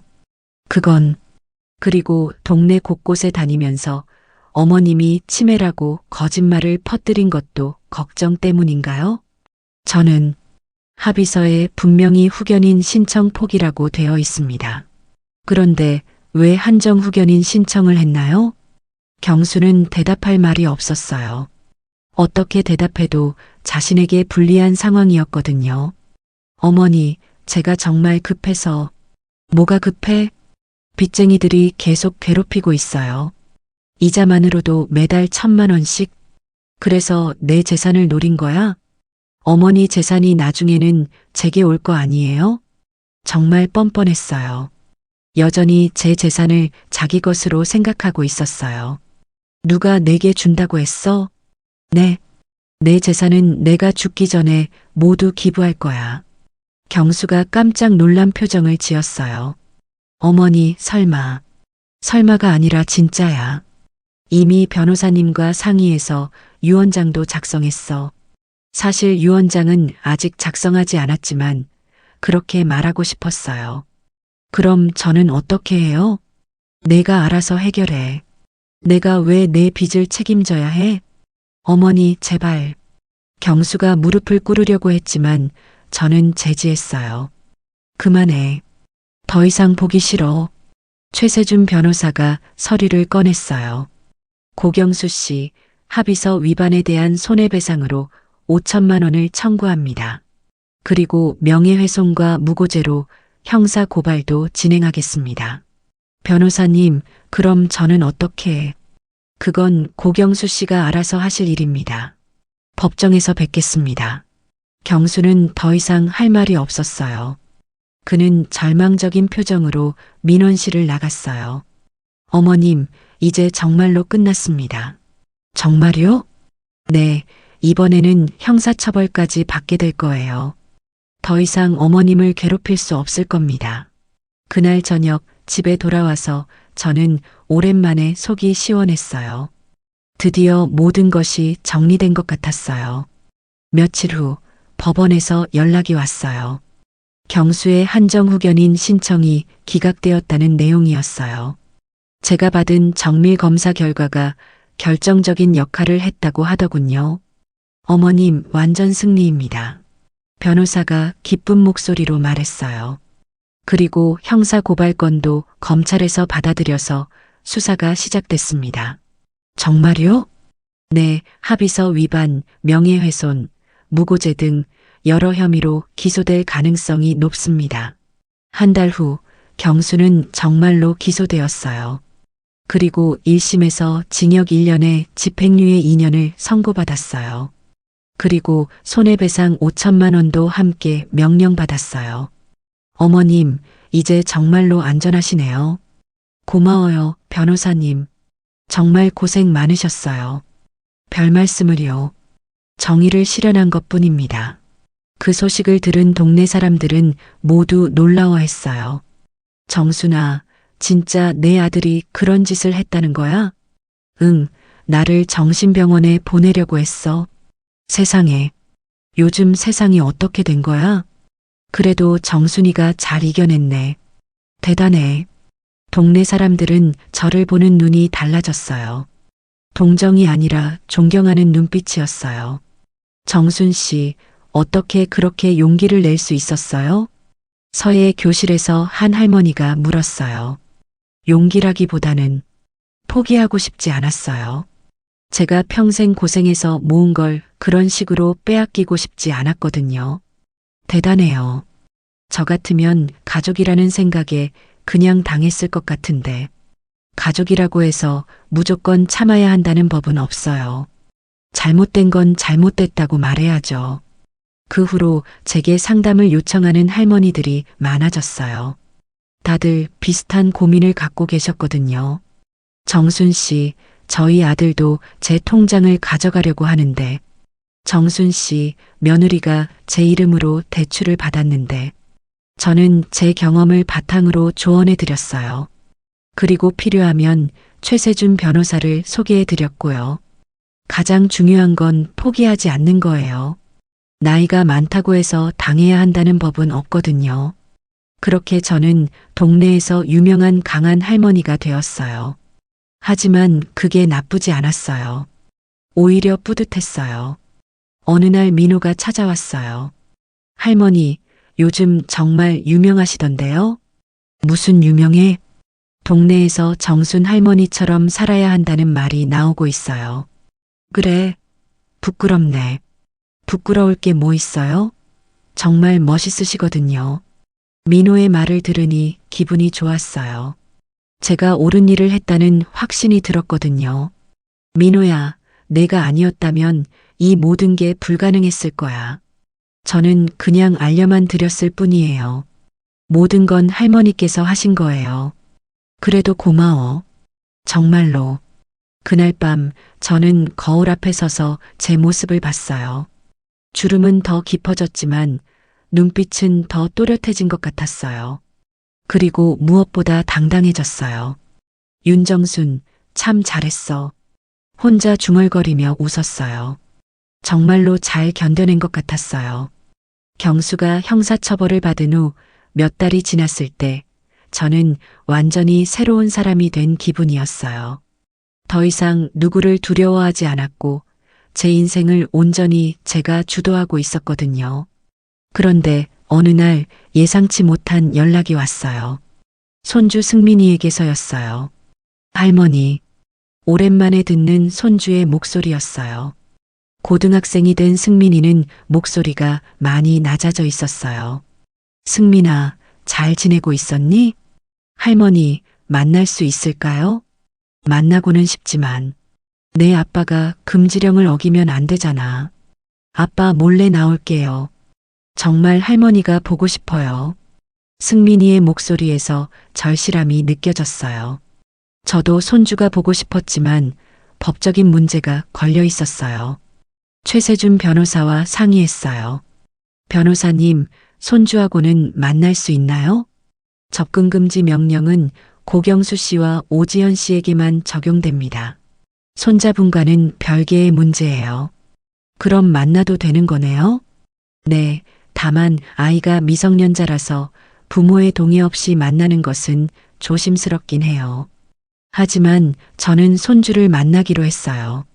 너무 보고 싶었거든요. 며칠 후 저는 동네 카페에서 승민이를 만났어요. 키가 많이 자라 있었고 얼굴도 어른스러워져 있었어요. 할머니, 승민이가 달려와서 저를 꼭 안았어요. 저도 모르게 눈물이 났어요. 승민아, 많이 컸네. 잘 먹고 있어? 네, 잘 먹고 있어요. 할머니는 어떠세요? 나야 잘 지내지. 혼자 살아서 편해. 승민이와 이야기를 나누면서 저는 그동안의 일들이 얼마나 복잡했는지 새삼 깨달았어요. 아이 입장에서는 하루아침에 가족이 뿔뿔이 흩어진 거였으니까요. 할머니, 아빠가 정말 그런 일을 했어요? 조심스럽게 묻는 승민이에게 저는 어떻게 대답해야 할지 고민됐어요. 승민아, 어른들의 일은 복잡해. 하지만 할머니는 잘못된 건 없어. 저는 할머니가 그리웠어요. 아빠하고 엄마는 할머니 이야기만 나오면 화를 내서 승민이도 힘들었을 거예요. 갑자기 부모가 이혼하고 할머니와도 만날 수 없게 되고 승민아, 내가 원하면 할머니는 언제든 만날 수 있어. 하지만 부모님이 알면 안 되니까 조심해야 해. 네, 알겠어요. 그날부터 승민이와 저는 비밀스럽게 만나기 시작했어요. 한 달에 한두 번씩 동네 카페나 도서관에서 만나서 이야기를 나눴어요. 승민이를 통해서 경수의 근황도 알 수 있었어요. 아빠는 요즘 공장에서 일하고 있어요. 밤늦게 들어와서 너무 피곤해 보여요. 그래, 힘들겠네. 마음 한구석으로는 안쓰러웠지만 자업자득이라는 생각이 더 컸어요. 엄마는 어떻게 지내니? 엄마는 카페에서 아르바이트하고 있어요. 그런데 자주 울어요. 지연이도 힘들게 살고 있는 모양이었어요. 하지만 저는 동정심이 들지 않았어요. 승민아, 너는 앞으로 어떻게 하고 싶어? 저는 대학 가고 싶어요. 그런데 등록금은 걱정하지 마. 할머니가 도와줄게. 정말요? 그럼 넌 내 손주잖아. 공부 열심히 해서 좋은 대학 가. 승민이의 얼굴이 밝아졌어요. 아이에게는 희망이 필요했어요. 최세준 변호사와 상의해서 승민이 교육비 지원을 위한 법적 절차도 밟았어요. 어머님, 손자분 교육비는 별도의 신탁으로 관리하는 게 좋겠어요. 그러면 다른 사람이 건드릴 수 없거든요. 좋은 생각이네요. 그렇게 승민이를 위한 교육 신탁을 만들었어요. 대학 등록금과 생활비까지 충분히 들어갈 만큼의 돈을 넣어뒀어요. 승민이에게 이 소식을 전했을 때 아이는 울음을 터뜨렸어요. 할머니, 정말 감사해요. 울지 마. 할머니가 해줄 수 있는 게 이것밖에 없어서 미안해. 아니에요. 이거면 충분해요. 열심히 공부해서 할머니 자랑스럽게 해드릴게요. 그런데 이 일이 경수에게 알려졌어요. 승민이가 실수로 말한 모양이었어요. 며칠 후 경수가 제게 전화를 걸어왔어요. 물론 접근금지 명령 위반이었죠. 어머니, 승민이 교육비 건으로 연락드렸습니다. 합의서에 연락 금지라고 되어 있는데 그건 그렇지만 승민이 일이니까. 승민이 일은 내가 알아서 할 거야. 더 이상 연락하지 마. 어머니, 제발 승민이는 내 손주야. 내가 신경 쓸 일 아니야. 저는 전화를 끊고 바로 변호사에게 연락했어요. 변호사님, 경수가 또 연락했어요. 합의서 위반이에요. 그럼 추가 법적 조치를 취하겠습니다. 며칠 후 경수는 접근금지 명령 위반으로 또 다른 법적 조치를 받았어요. 이번에는 정말로 끝이었어요. 하지만 승민이 때문에 마음이 편하지 않았어요. 아이가 중간에서 고생하고 있는 것 같았거든요. 승민아, 너 때문에 아빠가 힘들어하지? 괜찮아요, 할머니. 아빠도 이해하실 거예요. 그래도 조심해야 해. 어른들의 문제에 너까지 휘말리면 안 되니까. 하지만 승민이는 의외로 의젓했어요. 할머니, 저는 할머니가 옳다고 생각해요. 아빠가 잘못했던 거잖아요. 승민아, 할머니가 그런 일을 당했는데도 저를 챙겨주시니까 더 감사해요. 승민이의 말을 들으니 뭉클했어요. 이 아이만큼은 제대로 키워야겠다는 생각이 들었어요. 그 후로 저는 승민이와의 만남을 더욱 소중히 여겼어요. 그리고 아이가 건전하게 자랄 수 있도록 여러 방면으로 지원했어요. 승민아, 할머니가 너에게 당부하고 싶은 게 있어. 뭐예요? 어떤 상황에서도 정직하게 살아라. 그리고 다른 사람을 속이거나 해치려고 하지 마라. 네, 명심할게요. 그리고 할머니처럼 강하게 살아라. 누구한테도 휘둘리지 말고. 승민이는 고개를 끄덕였어요. 이 아이만큼은 올바르게 자라길 바랐어요. 어느 날 승민이가 말했어요. 할머니, 나중에 제가 어른이 되면 할머니를 모실게요. 아니야, 승민아. 너는 내 인생을 살아야 해. 할머니 걱정은 하지 마. 그래도 할머니는 이미 충분히 행복해. 내가 잘 자라는 것만 봐도 기뻐. 정말로 그랬어요. 승민이가 밝게 웃는 모습을 보면 모든 고생이 다 보상받는 기분이었어요. 그렇게 평화롭게 지내던 어느 날 놀라운 소식을 들었어요. 영숙이가 급하게 전화를 걸어온 거였어요. 정순아, 큰일이야. 무슨 일이야? 너희 아들이 술집에서 난동 부리다가 경찰서에 붙잡혔대. 뭐라고? 경수가 술에 취해서 동네 술집에서 난동을 부렸다는 거였어요. 그것도 내 어머니가 재산을 다 빼앗아 갔다면서 고함을 지르며 말이에요. 술집 사장이 말리려다가 물컵도 던지고 테이블도 엎었다더라. 정말 한심했어요. 자기가 잘못해놓고는 저를 원망하고 있었던 거예요. 며칠 후 경수가 술집 사장에게 폭행 혐의로 고소당했다는 소식도 들려왔어요. 그리고 그 과정에서 또 다른 사실이 밝혀졌어요. 최세준 변호사가 저에게 연락했어요. 어머님, 아드님이 또 다른 일을 벌였습니다. 이번에는 뭐예요? 어머님 명의로 대출을 받으려고 시도했어요. 뭐라고요? 정말 끝이 없었어요. 이미 형사처벌까지 받았는데도 여전히 제 재산에 손을 대려고 하고 있었던 거예요. 어느 대부업체에서 신고가 들어왔어요. 고경수 씨가 어머님 신분증을 위조해서 대출 신청을 했다는 겁니다. 신분증 위조요? 네, 다행히 대부업체에서 이상하게 여겨서 본인 확인 전화를 했는데 어머님이 모른다고 하셔서 발각된 거예요. 그제야 생각이 났어요. 며칠 전에 모르는 번호에서 전화가 와서 대출 신청 확인차 연락드렸다고 했던 일이요. 그때 저는 그런 신청한 적 없다고 했었거든요. 이건 정말 심각한 범죄네요. 맞습니다.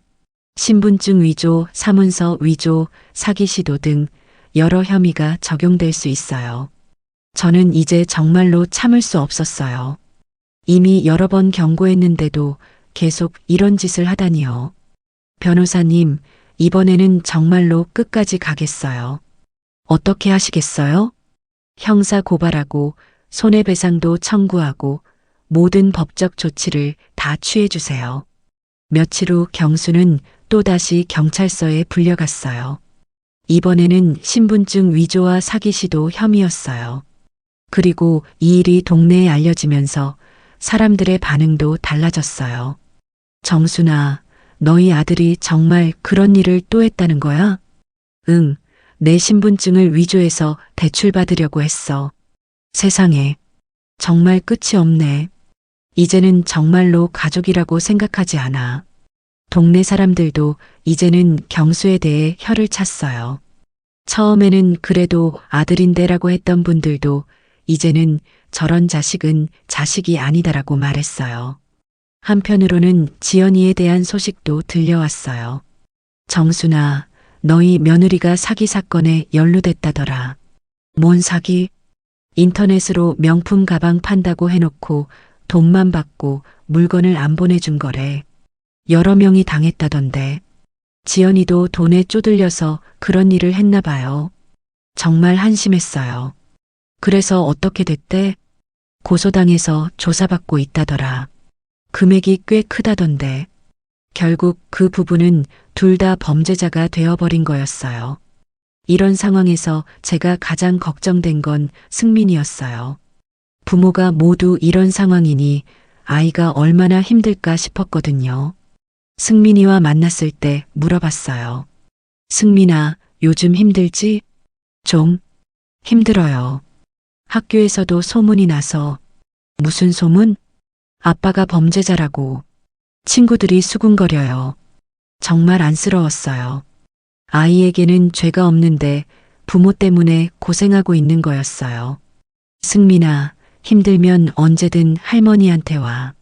알겠지? 네, 할머니. 그리고 기죽지 마. 부모가 잘못한 게 내 잘못은 아니야. 알겠어요. 하지만 승민이의 표정이 많이 어두워져 있는 게 보였어요. 아무래도 스트레스를 많이 받고 있는 것 같았어요. 최세준 변호사와 상의해서 승민이를 위한 더 적극적인 지원을 하기로 했어요. 변호사님, 승민이를 제가 직접 양육할 수는 없을까요? 법적으로는 가능하지만 부모의 동의가 필요해요. 부모가 동의할까요? 현재 상황으로 봐서는 어려울 것 같아요. 그렇다면 다른 방법을 찾아야 했어요. 그럼 승민이가 성인이 될 때까지 기다려야겠네요. 아니면 승민이가 원한다면 미성년자 독립선언을 할 수도 있어요. 그런 게 있어요? 네, 부모의 양육이 부적절한 경우 법원에 신청할 수 있어요. 흥미로운 방법이었어요. 승민이와 상의해 봐야겠다고 생각했어요. 한편 경수의 재판은 계속 진행되었어요. 이번에는 여러 혐의가 추가되어서 실형 가능성이 높아졌어요. 어머님, 아드님이 이번에는 실형을 받을 가능성이 높습니다. 얼마나요? 2-3년 정도 예상됩니다. 솔직히 마음이 편하지는 않았어요. 아무리 미운 짓을 했다고 해도 제가 낳은 아들이 감옥에 간다는 건 쉽게 받아들이기 어려웠거든요. 하지만 동시에 이제야 진짜로 끝이 날 수 있겠다는 안도감도 들었어요. 변호사님, 그럼 이제 정말로 안전해지는 건가요? 네, 실형을 받으면 몇 년간은 어머님께 접근할 수 없을 거예요. 그리고 출소 후에도 보호관찰을 받게 될 테니까 함부로 행동하기 어려울 겁니다. 드디어 진짜 끝이 보이기 시작했어요. 재판 당일 저는 방청석에 앉아서 경수를 봤어요. 많이 야위고 초라해진 모습이었어요. 그래도 여전히 제 아들의 얼굴이었어요. 판사가 판결을 선고했어요. 피고인을 징역 2년 6개월에 처한다. 경수가 고개를 떨구었어요. 드디어 실형이 확정된 거였어요. 법정을 나서면서 저는 복잡한 감정을 느꼈어요. 승리감, 안도감, 그리고 한편으로는 슬픔도 있었어요. 하지만 후회는 없었어요. 제가 옳은 일을 했다는 확신이 있었거든요. 경수가 실형을 받고 수감된 후 저는 정말로 평화로운 시간을 보낼 수 있게 되었어요. 더 이상 언제 연락이 올지 또 무슨 일을 벌일지 걱정하지 않아도 되었거든요. 그 평화로움 속에서 저는 제 인생을 다시 설계하기 시작했어요. 이제 진짜 제가 하고 싶었던 일들을 할 수 있게 된 거였어요. 가장 먼저 한 일은 집을 새롭게 꾸미는 것이었어요. 그동안 경수 내외가 살았던 2층과 3층을 완전히 리모델링 했어요. 정순아, 이렇게 큰 공사를 혼자서? 영숙이가 걱정스럽게 말했어요. 혼자가 아니야. 좋은 업체 찾아서 맡겼어. 돈도 충분히 있고 2층은 게스트하우스로 만들었어요. 승민이나 다른 손님들이 와서 머물 수 있도록 말이에요. 깔끔한 침실 2개와 작은 거실, 간이 주방까지 갖춘 멋진 공간이 되었어요. 3층은 제 취미 공간으로 만들었어요.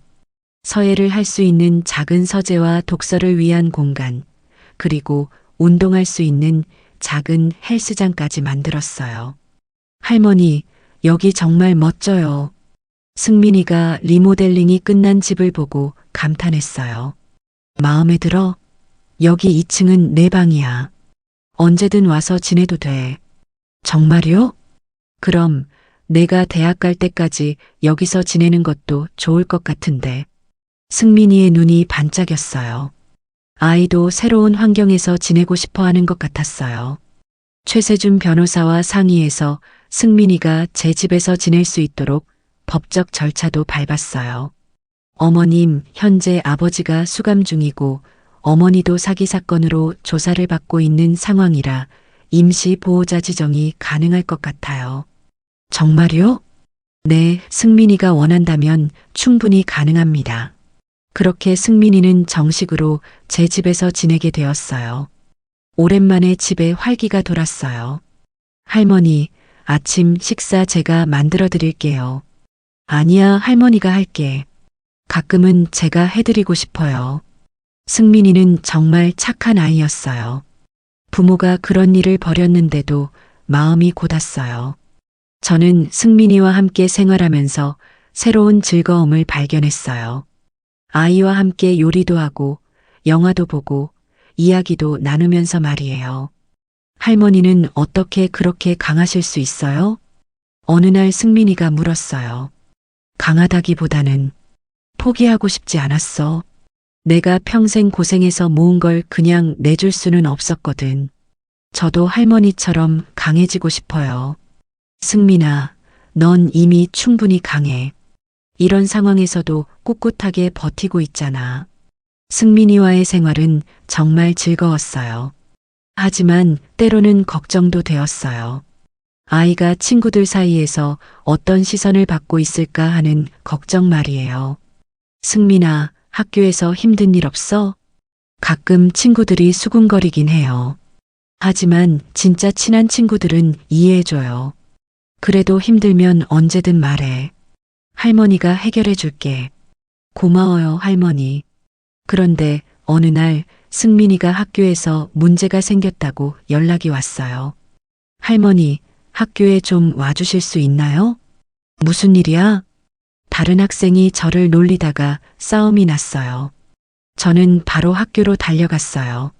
승민이가 다른 학생과 싸웠다는 거였어요. 어떻게 된 일인가요? 담임 선생님께 물었어요. 다른 학생이 승민이를 범죄자, 자식이라고 놀리다가 승민이가 화를 내면서 시작된 일이에요. 승민이 입장에서는 당연히 화가 날 일이었어요. 승민이가 먼저 때린 건가요? 아니요, 상대 학생이 먼저 밀쳤고 승민이가 맞받아친 거예요. 그럼 승민이만 혼날 일은 아니네요. 물론입니다.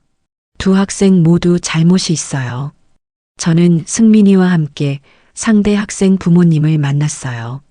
처음에는 우리 아이가 왜 범죄자, 자식과 같은 반에 있어야 하냐는 식으로 말하는 부모님이었어요. 하지만 제가 차분히 설명했어요. 승민이는 부모의 잘못과는 별개의 아이입니다. 그리고 지금은 제가 키우고 있어요. 그래도 아이들 싸움에 어른이 끼어들어서 상처를 더 크게 만들 필요는 없을 것 같은데요. 결국 양쪽 다 사과하는 것으로 정리되었어요. 집에 돌아와서 승민이와 이야기했어요.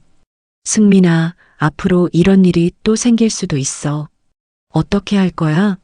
저는 그냥 무시하려고 해요. 할머니께서 강하게 살라고 하셨잖아요. 맞아. 하지만 너무 참기만 하지는 마. 정말 심하면 할머니한테 말해. 네, 알겠어요. 그 일이 있은 후 저는 승민이를 위해 더 적극적으로 나서기로 했어요. 학교에 후원금도 내고 학부모 모임에도 참여했어요. 정순 어머님, 승민이 정말 예의 바른 아이네요. 다른 학부모님들이 말씀해 주셨어요. 고마워요. 좋은 아이로 키우려고 노력하고 있어요. 요즘 할머니가 손주 키우는 가정이 많아지고 있던데 정말 쉽지 않으실 텐데 대단해요. 점점 사람들의 시선도 바뀌어 갔어요. 처음에는 문제 가정의 아이로 보던 시선이 할머니가 잘 키우는 아이로 바뀌어 간 거였어요. 승민이도 점점 밝아졌어요. 성적도 올랐고 친구들도 많이 사귀었어요. 할머니, 이번 중간고사에서 전교 10등 했어요. 정말? 우리 승민이 대단하네. 할머니 덕분이에요. 할머니가 공부할 수 있는 환경을 만들어 주셔서 승민이의 성장을 보는 것이 제게는 가장 큰 보람이었어요. 그리고 저 자신도 새로운 것들을 시작했어요. 동네 문화센터에서 요가도 배우고 영어 회화 수업도 들었어요. 이 나이에 영어를 왜 배워? 영숙이가 의아해했어요. 승민이랑 해외여행 가려면 영어가 필요하잖아. 해외여행? 응, 승민이가 대학 가기 전에 같이 유럽 여행을 가보려고 해. 정말로 그런 계획을 세우고 있었어요. 승민이와 함께 새로운 세상을 보고 싶었거든요. 할머니, 정말 활발하게 사시네. 이제야 진짜 내 인생을 사는 기분이야. 정말로 그랬어요. 72살의 나이에도 새로운 꿈을 꾸고 새로운 도전을 할 수 있다는 게 신기했어요. 그리고 무엇보다 승민이라는 소중한 가족이 생긴 것이 가장 큰 행복이었어요. 그렇게 승민이와 함께 지낸 지 1년이 지났을 때 저는 정말 많은 변화를 경험했어요. 단순히 손주를 키우는 것뿐만 아니라 제 자신도 완전히 새로운 사람이 되어가고 있었거든요. 어느 날 동네 문화센터에서 특별한 제안을 받았어요. 정순 어르신, 혹시 강의를 해보실 생각 없으세요? 강의요? 네, 시니어 자립과 권리 보호라는 주제로요. 어르신의 경험담을 다른 분들과 나누면 정말 도움이 될 것 같아서요. 처음에는 당황스러웠어요. 제가 다른 사람들 앞에서 강의를 한다니요. 제가 그런 걸 할 수 있을까요? 물론이에요. 어르신처럼 용기 있게 자신을 지킨 분의 이야기를 듣고 싶어 하는 분들이 정말 많거든요. 집에 와서 승민이와 상의했어요. 할머니, 정말 좋은 일인 것 같아요. 할머니 이야기를 들으면 다른 할머니들도 용기를 낼 수 있을 거예요. 그런가? 네, 저도 할머니 덕분에 많이 변했잖아요. 처음에는 정말 절망적이었는데 할머니를 보면서 강해져야겠다고 생각하게 됐어요. 승민이의 말을 들으니 용기가 났어요. 제 경험이 다른 사람들에게 도움이 될 수 있다면 해볼 만하다고 생각했거든요. 첫 강의는 정말 떨렸어요. 강당에 20여 명의 어르신들이 앉아 계셨는데 모두 저와 비슷한 나이의 분들이었어요. 안녕하세요. 윤정순이라고 합니다. 제 목소리가 떨리고 있었어요. 오늘 제가 여러분께 들려드릴 이야기는 정말 믿기 어려운 일일 수도 있어요. 하지만 실제로 제게 일어난 일이에요. 저는 차근차근 제 이야기를 들려드렸어요. 민호가 알려준 입원 계획부터 시작해서 금융보호막을 치고 변호사와 함께 싸웠던 이야기까지 말이에요. 어머, 정말 그런 일이? 아들이 어머니를 정신병원에? 세상에. 청중들의 반응이 뜨거웠어요. 어떤 분은 눈물을 흘리기도 하고 어떤 분은 분노하기도 했어요. 그래서 제가 여러분께 말씀드리고 싶은 건 나이가 많다고 해서 무조건 당해야 하는 건 아니라는 거예요. 우리에게도 권리가 있고 그 권리를 지킬 수 있어요. 강의가 끝난 후 많은 분들이 저에게 다가왔어요. 정순 씨, 정말 대단해요. 저는 그런 용기가 없을 것 같은데. 저희 아들도 요즘 제 통장을 자꾸 달라고 하는데 어떻게 해야 할까요? 정순 씨, 변호사 연락처 좀 알려주실 수 있나요? 정말 많은 분들이 비슷한 고민을 갖고 계셨어요. 그제야 제가 겪은 일이 특별한 게 아니라는 걸 깨달았어요. 그 후로 저는 정기적으로 강의를 하게 되었어요. 한 달에 2번씩 다양한 곳에서 제 경험을 나누었어요. 할머니, 요즘 정말 바쁘시네요. 승민이가 웃으며 말했어요. 그런가? 하지만 즐거워. 내 이야기가 다른 사람들에게 도움이 된다니까. 저도 자랑스러워요. 우리 할머니가 이렇게 유명해지시다니. 정말로 저는 동네에서 꽤 유명해졌어요. 신문에서 인터뷰 요청도 들어오고 방송국에서도 출연 제의가 왔어요. 하지만 무엇보다 기뻤던 건 제 강의를 듣고 실제로 변화를 만들어낸 분들의 소식이었어요. 정순 선생님 덕분에 저도 아들한테 당당하게 말할 수 있게 됐어요. 정순 선생님이 알려주신 변호사님께 상담받고 문제를 해결했어요. 이런 이야기를 들을 때마다 정말 뿌듯했어요.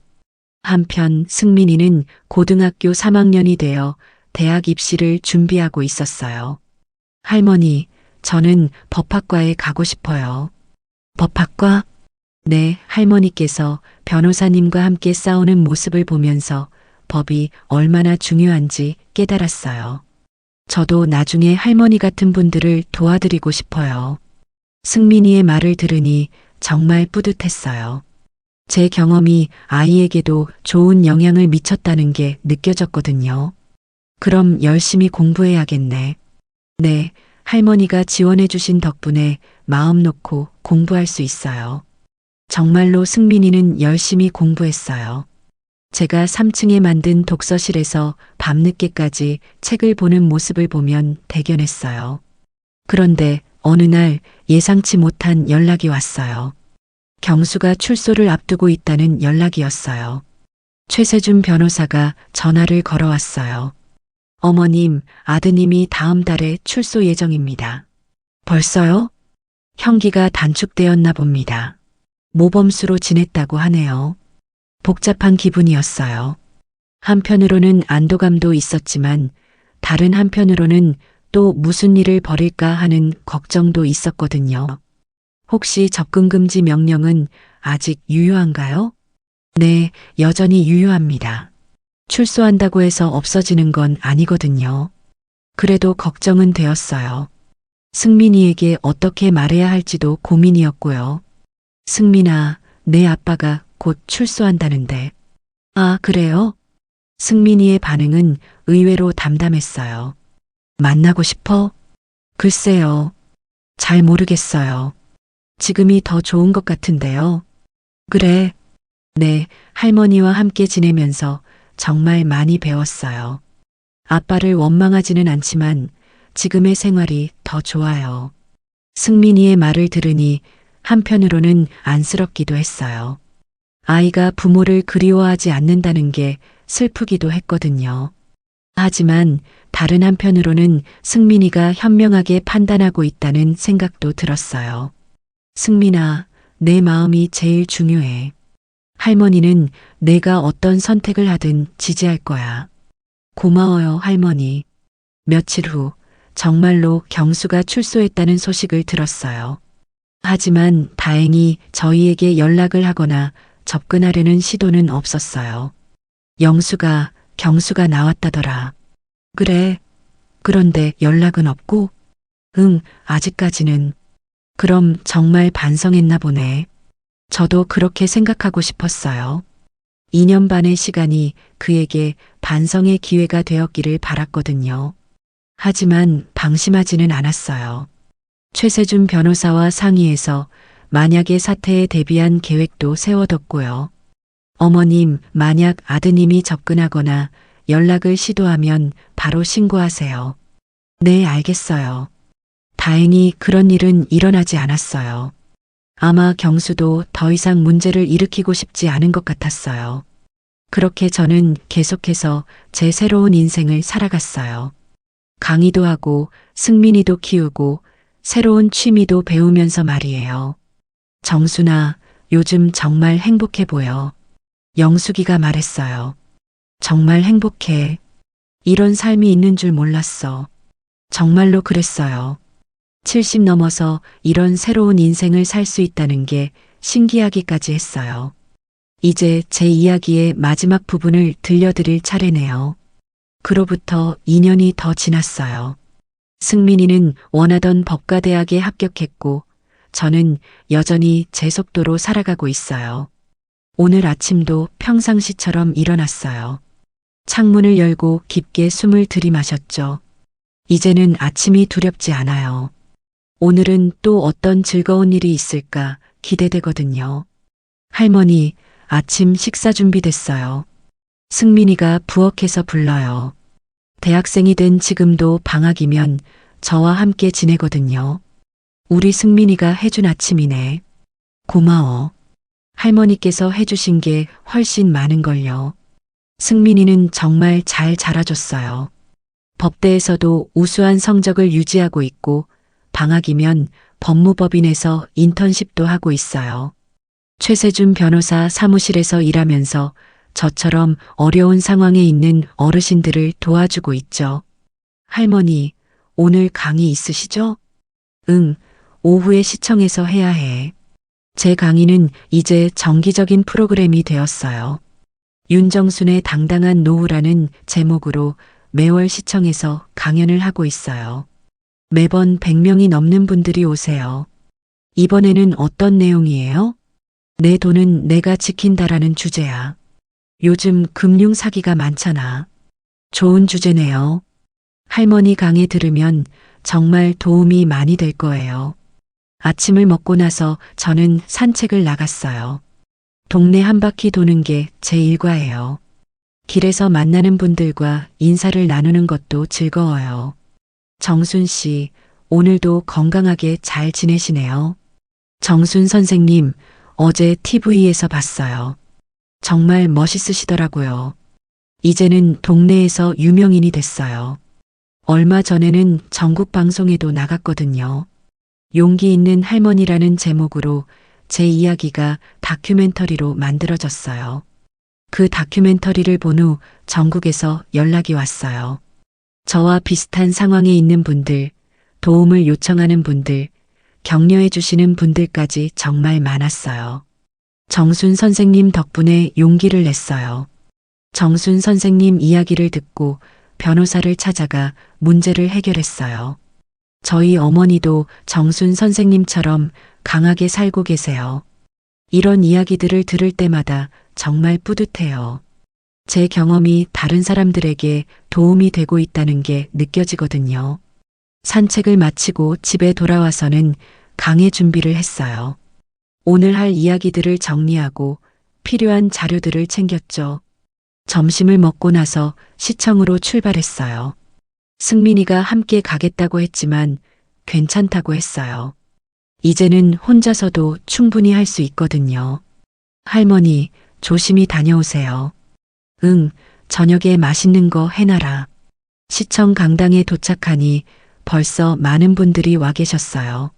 나이 드신 분들이 대부분이지만 가끔 젊은 분들도 와요. 부모님을 위해서 듣는다고 하시더라고요. 안녕하세요. 윤정순입니다. 익숙해진 인사로 강의를 시작했어요.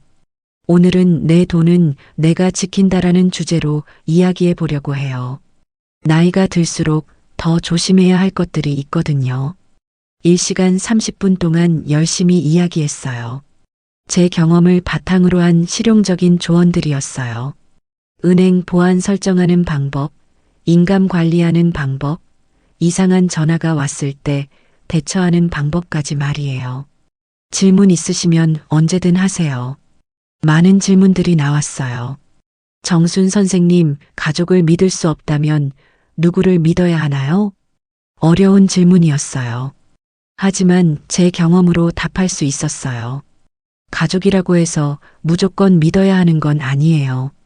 중요한 건 그 사람의 행동이에요. 말이 아니라 행동으로 판단하세요.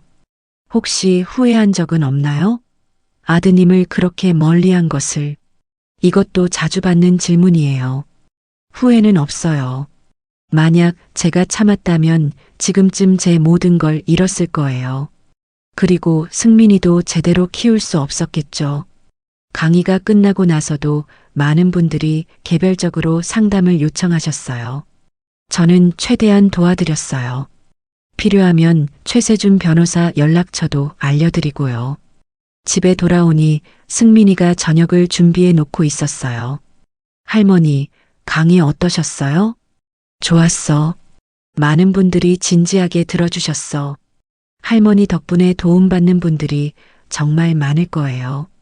저녁을 먹으면서 승민이와 이런저런 이야기를 나눴어요. 대학생활 이야기, 장래 계획, 요즘 관심사까지 말이에요. 할머니, 저는 나중에 할머니처럼 어려운 분들을 도와주는 변호사가 되고 싶어요. 그래, 좋은 계획이야. 하지만 너무 부담 갖지는 마. 내가 하고 싶은 일을 하는 게 제일 중요해. 할머니께서 보여주신 게 너무 커서요. 저도 누군가에게 그런 존재가 되고 싶어요. 승민이의 말을 들으니 정말 뿌듯했어요. 제가 보여준 모습이 아이에게 좋은 영향을 끼쳤다는 게 느껴졌거든요. 저녁 후에는 영숙이가 놀러 왔어요. 요즘은 거의 매일 만나요. 정순아, 오늘 강의 어땠어? 좋았어. 그런데 영수가 우리 다음 달에 제주도 또 가자. 또? 작년에도 갔잖아. 좋으니까 또 가는 거지.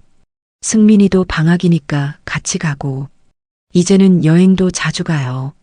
제주도, 부산, 경주. 가고 싶은 곳은 다 가봤어요. 돈도 충분히 있고 건강도 괜찮거든요. 정순아, 너 정말 많이 변했다. 어떻게? 예전에는 항상 걱정이 많았는데 지금은 정말 밝아졌어. 영숙이 말이 맞아요. 예전에 저는 항상 뭔가를 걱정하고 살았어요. 아들 걱정, 돈 걱정, 건강 걱정. 하지만 지금은 달라요. 오늘을 즐기고 내일을 기대하며 살고 있어요.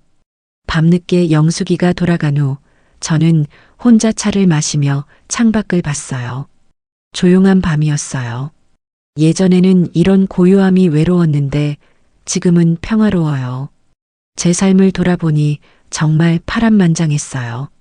젊은 시절의 고생, 혼자서 아이들 키운 것, 그리고 몇 년 전에 그 끔찍했던 일들까지.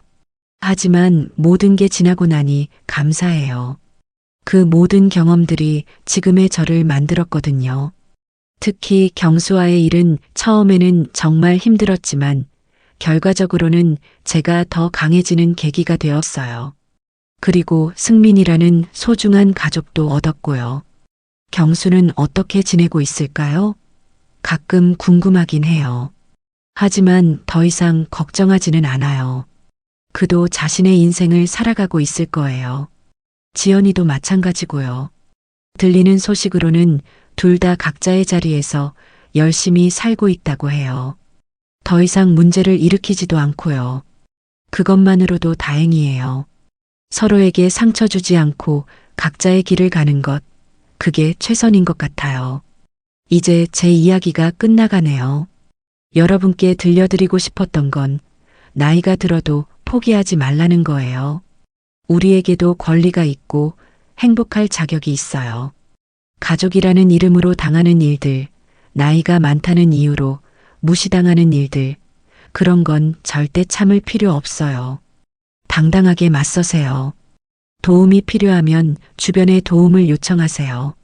저는 민호라는 착한 청년의 도움으로 시작해서 영숙이라는 친구의 지지로 최세준 변호사라는 전문가의 도움으로 이길 수 있었어요.